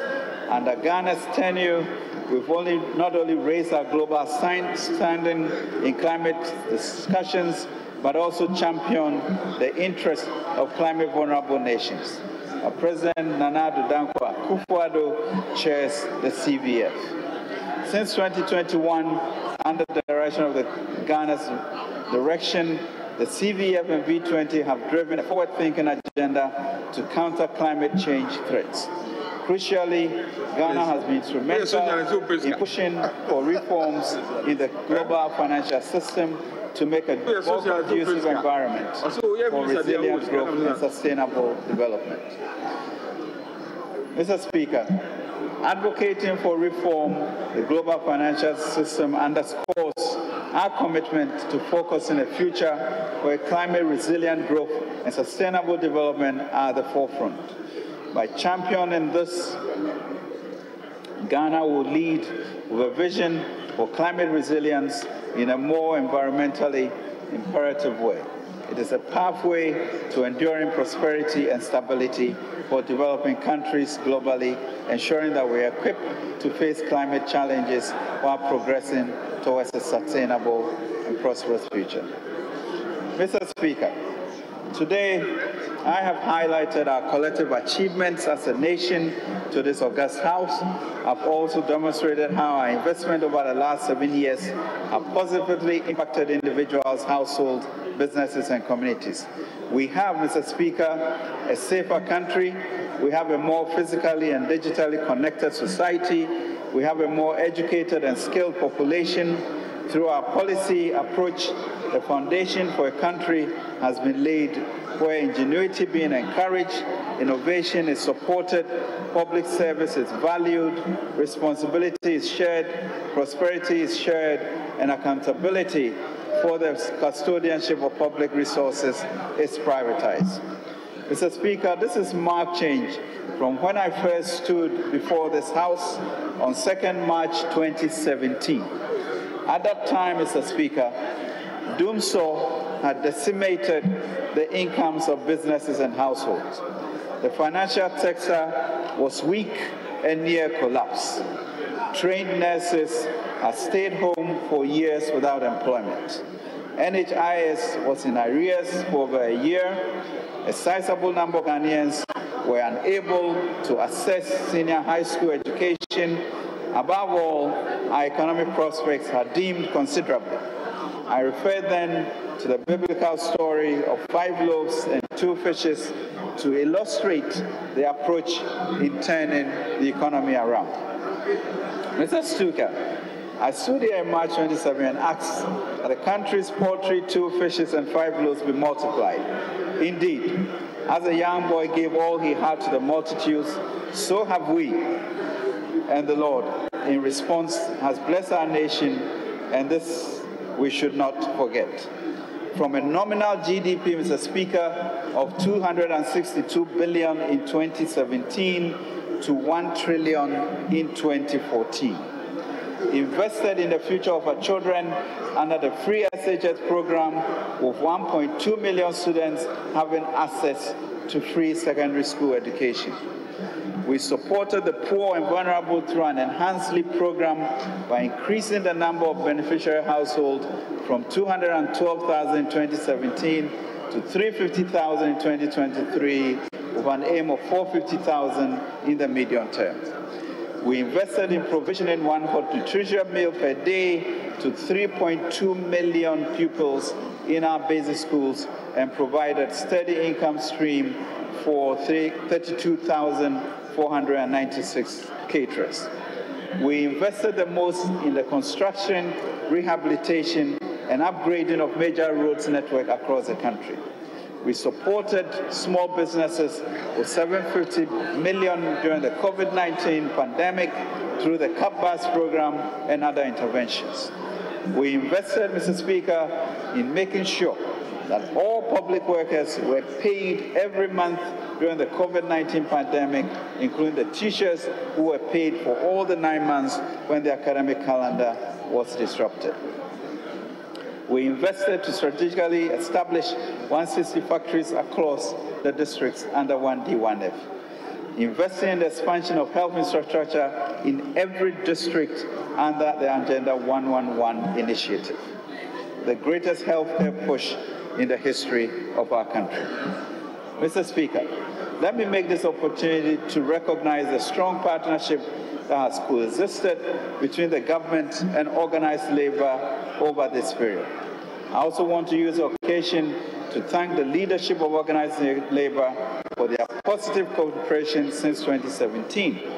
Yesterday, as I mentioned, 14th November 2023, we successfully concluded negotiations for the 2024 single spine salary structure, the PACE pay, which culminated in a 23% increase in the base pay of the single spine salary structure across board from January to June 2024, and a readjustment of an additional 2% to 25% from July 2024 to December 2024.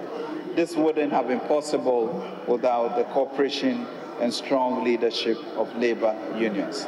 We thank you. Since then, we have stayed focused on our plans.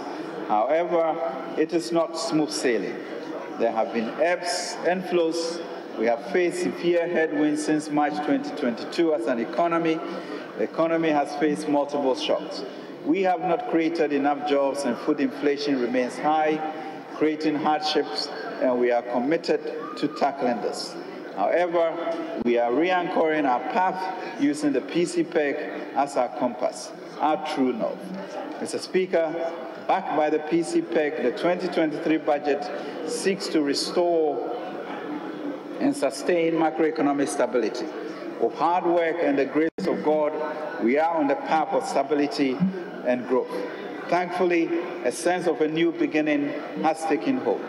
Despite our remarkable progress in the last 10 months, risks still abound. In October 2023, the IMF reported that global recovery remains low with little margin for error. The Kenyan finance minister also noted in September 2023, and I quote, all low and middle income countries are walking a tightrope given the current economic constraints globally. Mr. Speaker, we are aware of these pressures and risks. So far, the implementation of government PCPEC, which addresses these pressures, is delivering the immediate intended results. We have successfully concluded the domestic debt operations and are making steady progress on external debt restructuring. We are implementing the new growth strategy, which prioritizes the completion of key transformative interventions to improve the quality of life and welfare of our people. Mr. Speaker, for our future, large public spending and deficits cannot remain embedded in our public policy program. So after achieving macroeconomic stability, the gains will be anchored on enhanced fiscal responsibility rules. The IMF is already working with us to strengthen these rules in order to maintain macroeconomic stability and implement structural reforms needed to sustain the country on a strong path of economic growth and transformation. Mr. Speaker, to achieve the 2024 budget has been developed to ensure the accelerated implementation of the PCPEC program, to expand investment in the rail sector, to implement the new growth strategy, to consolidate and complete the ongoing infrastructural work, and to mobilize climate finance to enable us build resilience. The policy outlines in this budget will also ensure that Ghana remains attractive for domestic and foreign investments. The feedback from our extensive engagement with key stakeholders have also been included in our policy choices. Mr. Speaker, more importantly, the various components of the government-owned financial ecosystem, such as Development Bank of Ghana, GCB, CBG, GESTL, Ghana Commodity Exchange, GIF, Venture Capital, Trust Fund, GEA, will all be strengthened to enable us to address the concerns of the private sector in respect of access to credit, access to skills, labor, and raw materials. Mr. Speaker, we do this knowing that the key to our prosperity is not handing out free goods and services to our underprivileged folks. Rather, it is by providing skills and financing to enable people to generate income and jobs. Mr. Speaker, we continue to optimize our tourism infrastructure. The improvement in key tourist sites have been complemented by aggressive marketing to reposition Ghana. Next month, as in recent years, our country will expect to an increase in tourists seeking to patronize the December in Ghana event.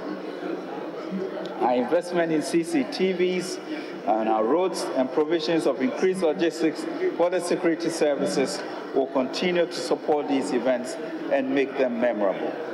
These investments would also facilitate the hosting of the 13th All Africa Games in Accra from 8th to 23rd March 2024.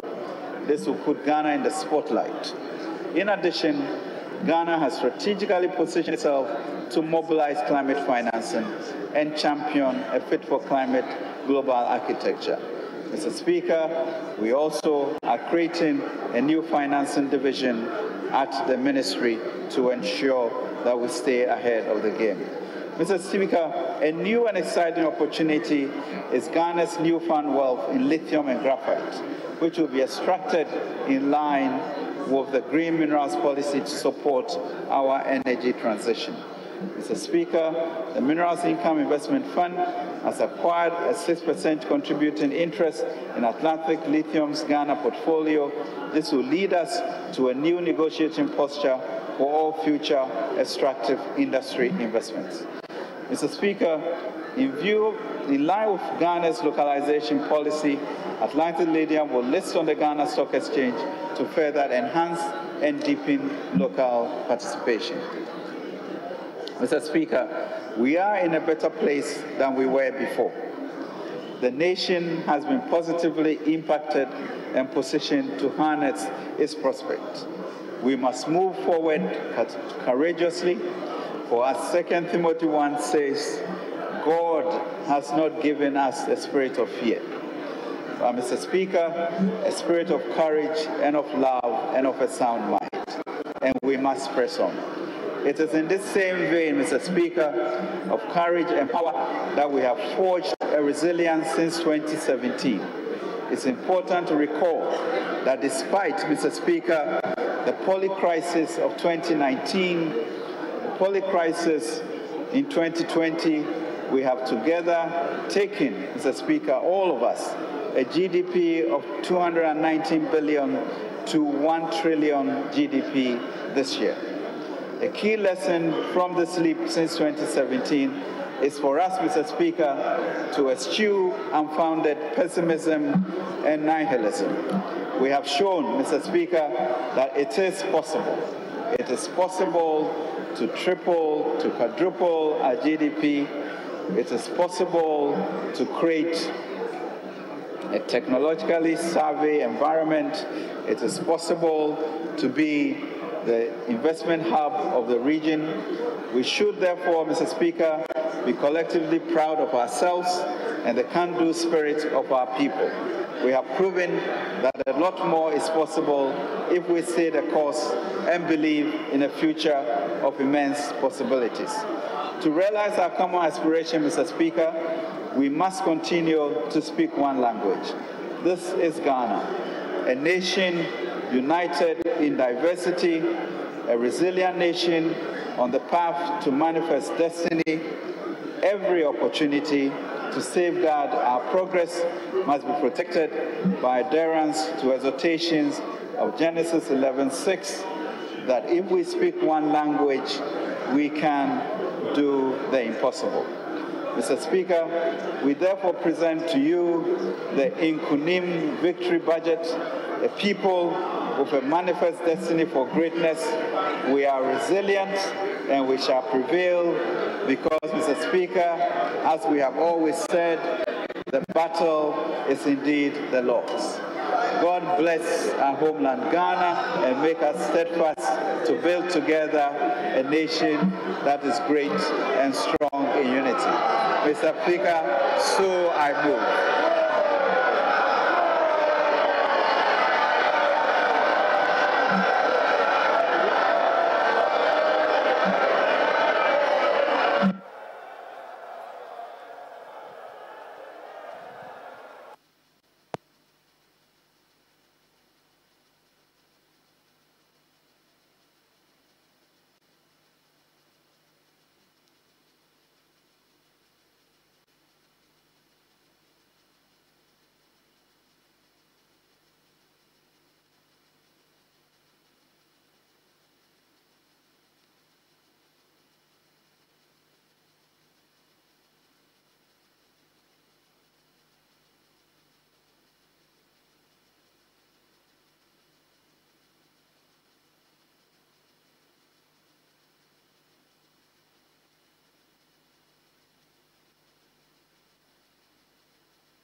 Honorable members,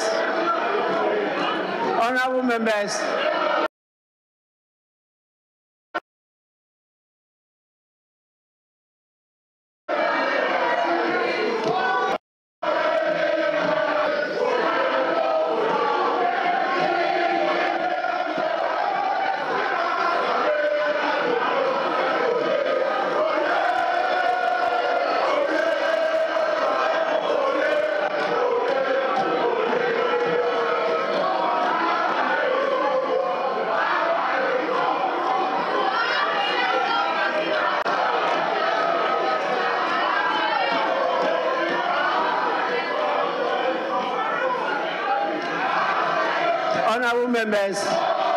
honorable members,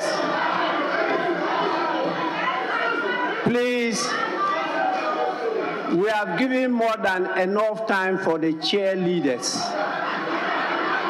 So please, it's not, I just allowed a few minutes because it's been quite stressful for sitting for over 2 hours. And so, as your father, I decided to allow you a few minutes. But please, it's now time for us to conclude officially the presentation of the 2024 budget.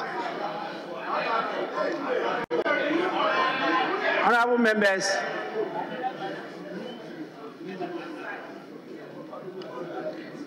in accordance with Standing Order 143,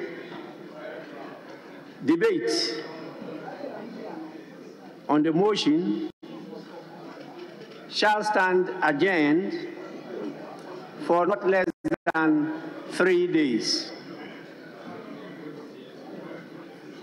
But as you know, tomorrow we'll be here to continue with business. The same for Friday, and over the weekend we will have the post-budget workshop here in Parliament, presence of Parliament. Honorable members, I also direct that part of the budget relating to the ministries and constitutional bodies shall stand committed respectively to the committees responsible for the subject matter to which the heads of the estimates relate for consideration and report in accordance with Order 144. Furthermore, any part of the budget relating to revenue and expenditure shall stand committed to the Finance Committee in accordance with Order 145.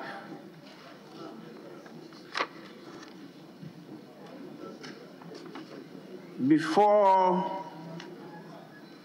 I come to leadership, it's important on your behalf for me to acknowledge the presence of some critical stakeholders in what we do here. We have a plethora of representatives of the public who are here to support us, to listen, and to see what we do here during budget days. Definitely, we expect that the minister will come with his technical directors, and they are here in their numbers. We also have the office of His Excellency the President heavily present with the senior minister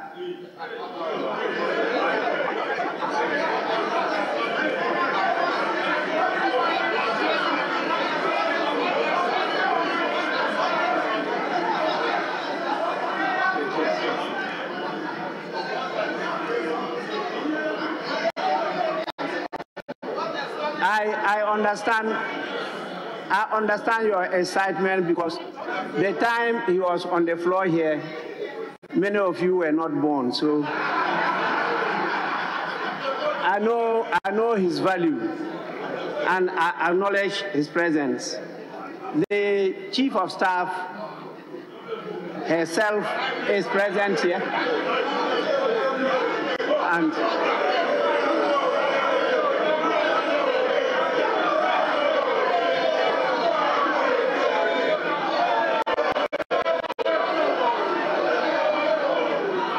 honorable members, we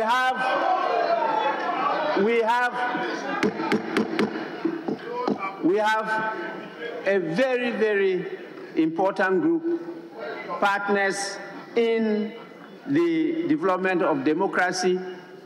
We have with us here a large team of students from the Ghana Armed Forces Command and Staff College. We have a total of 19 students and 5 academic staff. These students are drawn from the following countries: 13 from the Ghana Armed Forces, 6 from allied African countries, Benin, Botswana, Nigeria, Malawi, and Sierra Leone. The leader of the delegation is Colonel Michael Injum. Colonel Michael Injum. We have the academic staff, directing staff, in the persons of Lieutenant Colonel Wabani.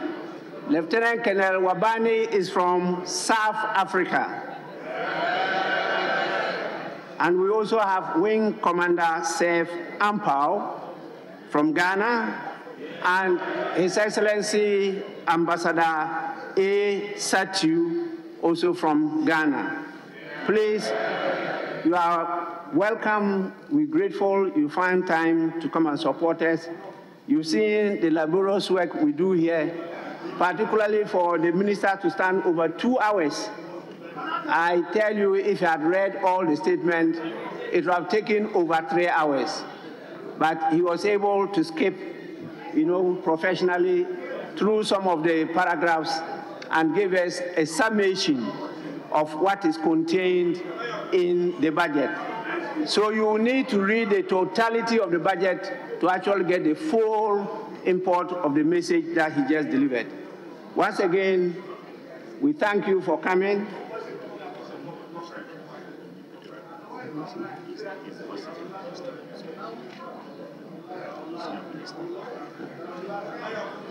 Yes, it's a pleasure to always have you, and I want to encourage many more to come and visit us and see how we are practicing open the governance program that we signed to. I've just been informed that the national chairman of the New Patriotic Party is also present here.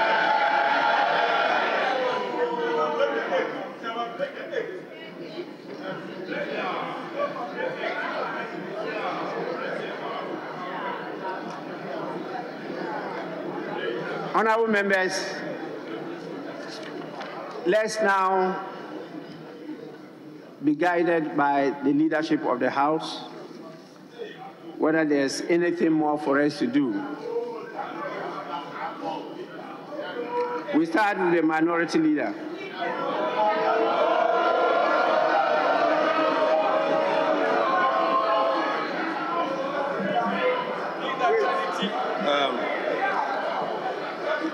Mr. Speaker, let me say that this particular budget is the true definition of an empty budget. Clearly, Mr. Speaker, the NPP government has said bye-bye to the people of Ghana. This budget is insensitive and out of touch. Mr. Speaker, Mr. Minister, you and members of the economic management team,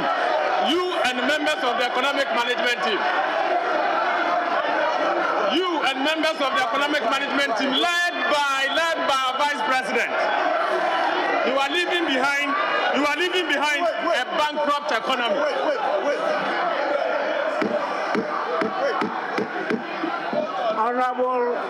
Honorable Minority Leader, address the chair.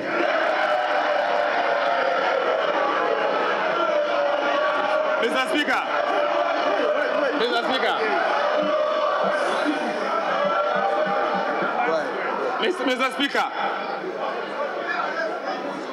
it is important for us to note that this government is leaving behind a bankrupt economy. This government is leaving behind a default economy, or in other words, yentia economy. Mr. Speaker, this government is leaving behind a budget that is debt-riddled. It's leaving behind an economy that is overtaxed. You are leaving behind an economy that is seeing hyperinflation. You are leaving behind an economy that is seeing high food inflation. And you are leaving behind an economy that is seeing high monetary policy rate. As if that is not enough, Mr. Speaker, this government is leaving behind an economy with high lending rate. You are again leaving behind an economy with high unemployment rate. Mr. Speaker, as if again that is not enough, you are leaving behind a misery index that has never been witnessed in this Fourth Republic. In fact, you are leaving behind a misery economy. In other words, a witchery economy. Mr. Speaker, to conclude on this matter, let me say that they are also leaving behind an economy where we are seeing massive and uncontrolled corruption according to the Bishop Conference. Mr. Speaker, this is the scorecard of this government. This is the legacy they are leaving behind. And so most importantly, I'm not surprised that today, you are here reading the budget alone. Where is the governor of the Bank of Ghana? Nowhere. Where is the vice president? Nowhere. But let me say, they cannot abandon you. You did this with them. And so they are the faces of destruction, and you are part of it. Bye-bye. Bye-bye, Mr. Minister. Bye-bye, MPP. This is your scorecard. Thank you, Mr. Speaker. Mr. Speaker.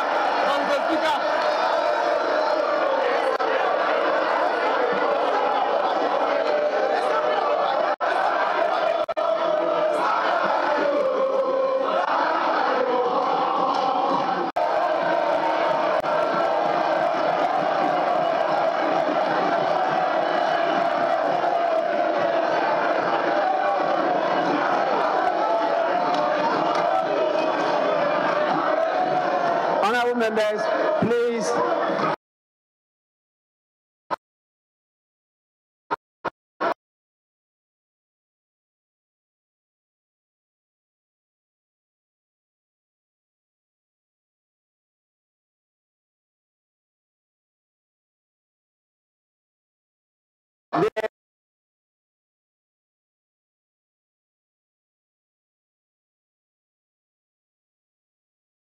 The deputy has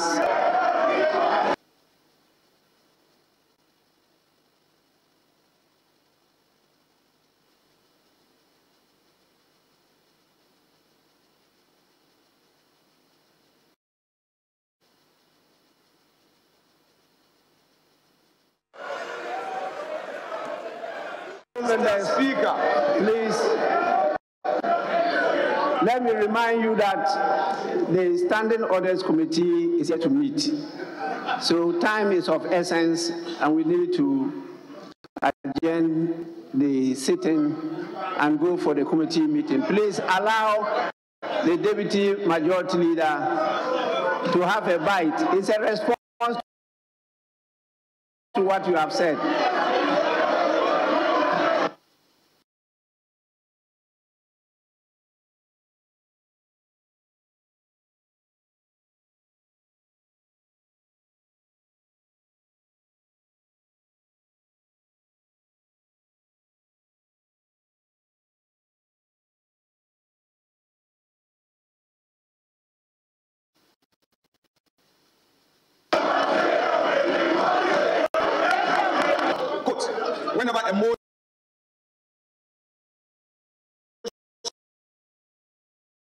motion that this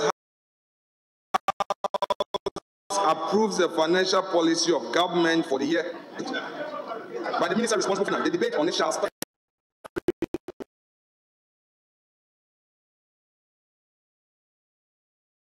Mr. Speaker, we are more than ready. And although to do what he wanted to do, or whatever purpose he so desired. Mr. Speaker, this is the man, Dr. Ofori-Atta, who was a deputy.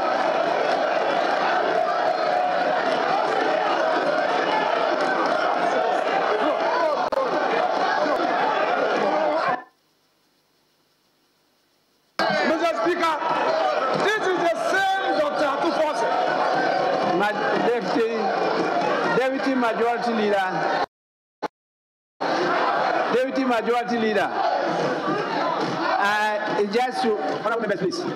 The reference to this is a man. It's an honorable colleague. So please refer to him as that, not this is a man. Mr. Speaker, the honorable minority leader is the same honorable member of parliament who was a deputy minister of finance when the economy was in its worst state.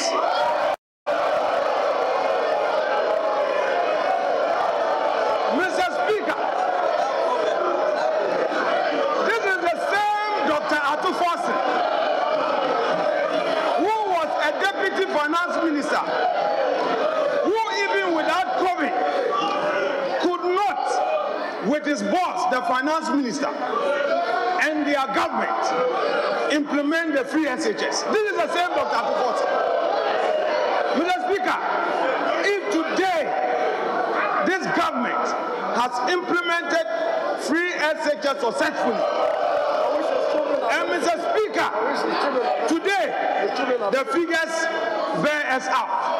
We have a transition enrollment rate of over 80% as compared to the 55% under your era.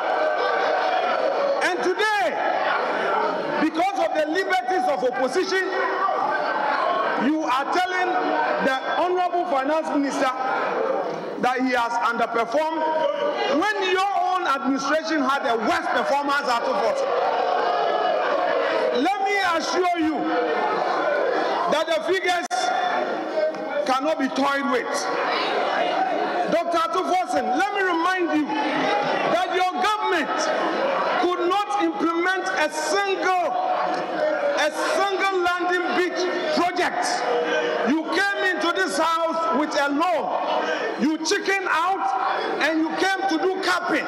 This government has successfully heard the cries of the fishermen, and we have constructed 12 landing beach sites. You come from the central region. You've not been able to do that for the people of central region. And you are telling him that he has underperformed. Hey, at all. Hey, Dr. Ofori-Atta. Hey, at all. Are you saying that you as a deputy finance minister, you did better than Ofori-Atta? Is that what you are saying? Mr. Speaker, in the same NDC, with its old men, they have no more card to play. They played their only joker on the scorecard. And today, you tell us that this economy is in its worst state. It was worse with all that we've experienced under COVID, with all that we've experienced on the global space. We have managed to keep the lights on. You inherited doomsday under you. We inherited a situation where children could not go to secondary schools. And Mr. Speaker, we are ready for you today, tomorrow, any other day. Mr. Speaker, I thank you so much indeed.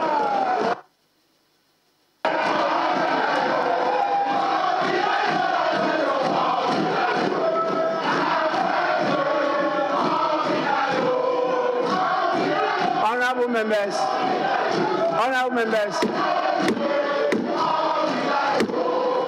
Honorable members, the tone has been set. Clearly, I now have my task set out for me. And I am going to apply and enforce our rules vigorously. So when you go read Order in the House, Part 15 of the Standing Orders, I am going to apply them to the letter. I am not going to do any showdown.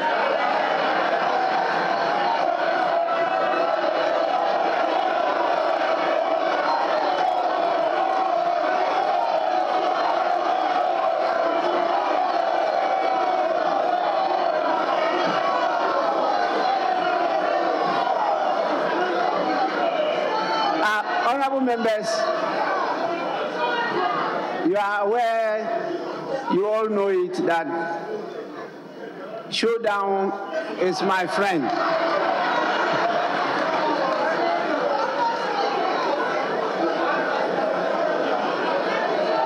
May I now, honorable members, according to our rules, adjourn the House till Thursday, 16th November 2023 at 10 o'clock in the forenoon.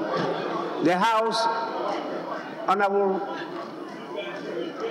you want it to be, yes, because of the distance, 1 p.m. instead of 10, we will commence proceedings at 1 p.m. on Thursday, the 16th of November. Please, honorable members, the House is accordingly adjourned.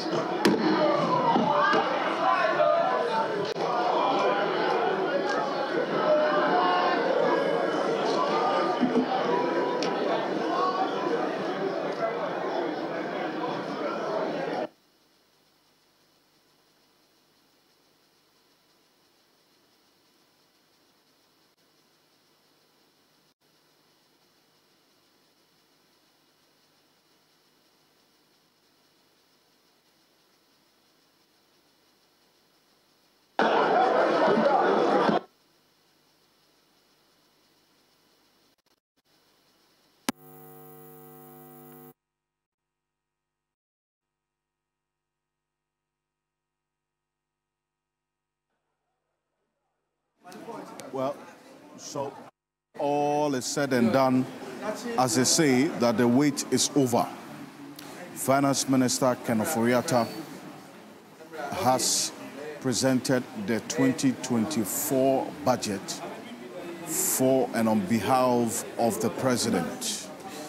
And quite clearly, it sets the tone, as the Speaker, Alban Suman McKinsford Bagman, has indicated, for a vigorous debate on the state of the economy in 2024 going forward. There's also the fundamental issue or question that has been raised about a specific case of taxes that were either maintained or removed. Now, regarding the revenue measures, the Finance Minister said, notwithstanding the efforts made by government so far, there still exists a significant VAT gap that needs to be urgently addressed to improve revenue performance. In this respect, there are a number of measures that he announced today. The Commissioner General's certified invoice will be the basis for all deductible expenses for income tax purposes. Also, the second phase of the electronic invoicing system, that's EVAT, covering 600 large taxpayers and more than 200,000 small and medium taxpayers, will be implemented. 3, the implementation of the upfront VAT on imports of vetable goods by unregistered importers will continue. Also, A VAT flat rate of 5% will be replaced. In fact, will replace the 15% standard VAT rate on all commercial properties. It would also be introduced to simplify the administration and enhance revenue mobilization. And also some VAT exemptions will be reviewed to reduce distortions and abuse in the system. On the expenditure measures, the finance minister said the following key measures, expenditure measures, will be pursued in line with the IMF-supported program to support the government's fiscal consolidation process. 1. Amendments of the Fiscal Responsibility Act to enhance budget credibility, underpin lasting fiscal discipline and improve fiscal policy oversight, develop a centralized inventory of all ongoing and planned public investment projects to strengthen budget credibility, exercise commitment control, and prevent the accumulation of spending arrears. The inventory will include information on nature and age of profile of all ongoing projects, including project statistics, completion dates, and estimate of project completion. And the question about the sources of funding, according to the finance minister, will be both domestic and external. And then also financing resources spent to date and additional financing required. A list of priority projects planned and ongoing projects and the required multi-year budget allocation. And a list of non-priority projects and their proposed treatment. And then also enable the blanket purchase agreement to fully capture multi-year commitments in contracts in Ghana and integrated financial management information system. That's the gift mix. In fact, the finance minister further said that President Akufo-Addo's administration was determined to maintain discipline in order to keep the economy stable. And there are specific tax items which this budget captures, and mention was made of, which we're going to be getting into shortly. According to the finance minister, a number of tax handles that he announced earlier today, and the decisions geared towards cushioning the citizenry. This, the finance minister said, is as a result of what he described as efforts to give significant relief to the private sector until expenditure pressures are reduced. And the items listed by the finance minister range from locally manufactured sanitary pads to electric vehicles. Now, here, the following are the list of these items, specifically bothering on the tax reliefs. 8 tax reliefs prioritized for implementation. They are the following. 1, the extension of the zero rate of VAT on locally manufactured African prints for 2 more years. And 2, to waive off import duties on import of electric vehicles for public transportation for a period of 8 years. 3, waive off import duties on semi-knocked down and completely knocked down electric vehicles imported by registered electric vehicle assembly companies in Ghana for a period of 8 years. 4, extend zero rate of VAT on locally assembled vehicles for 2 more years. 5, zero rate VAT on locally produced sanitary parts. The emphasis is on locally produced sanitary parts. Also, grant import duty waivers for raw materials for the local manufacture of sanitary parts. And then also grant exemptions on the importation of agricultural machinery, equipment and inputs, of medical consumables, raw materials for the pharmaceutical industry. A VAT flat rate of 5% to replace the 15% standard VAT rate on all commercial properties will also be introduced to simplify administration. So this is just the 8 tax reliefs announced in this budget, all things being equal, to be implemented in the 2024 fiscal year. And a number of others that the finance minister put out there a few minutes ago. Also live here on TV3, also live on 3FM 92.7.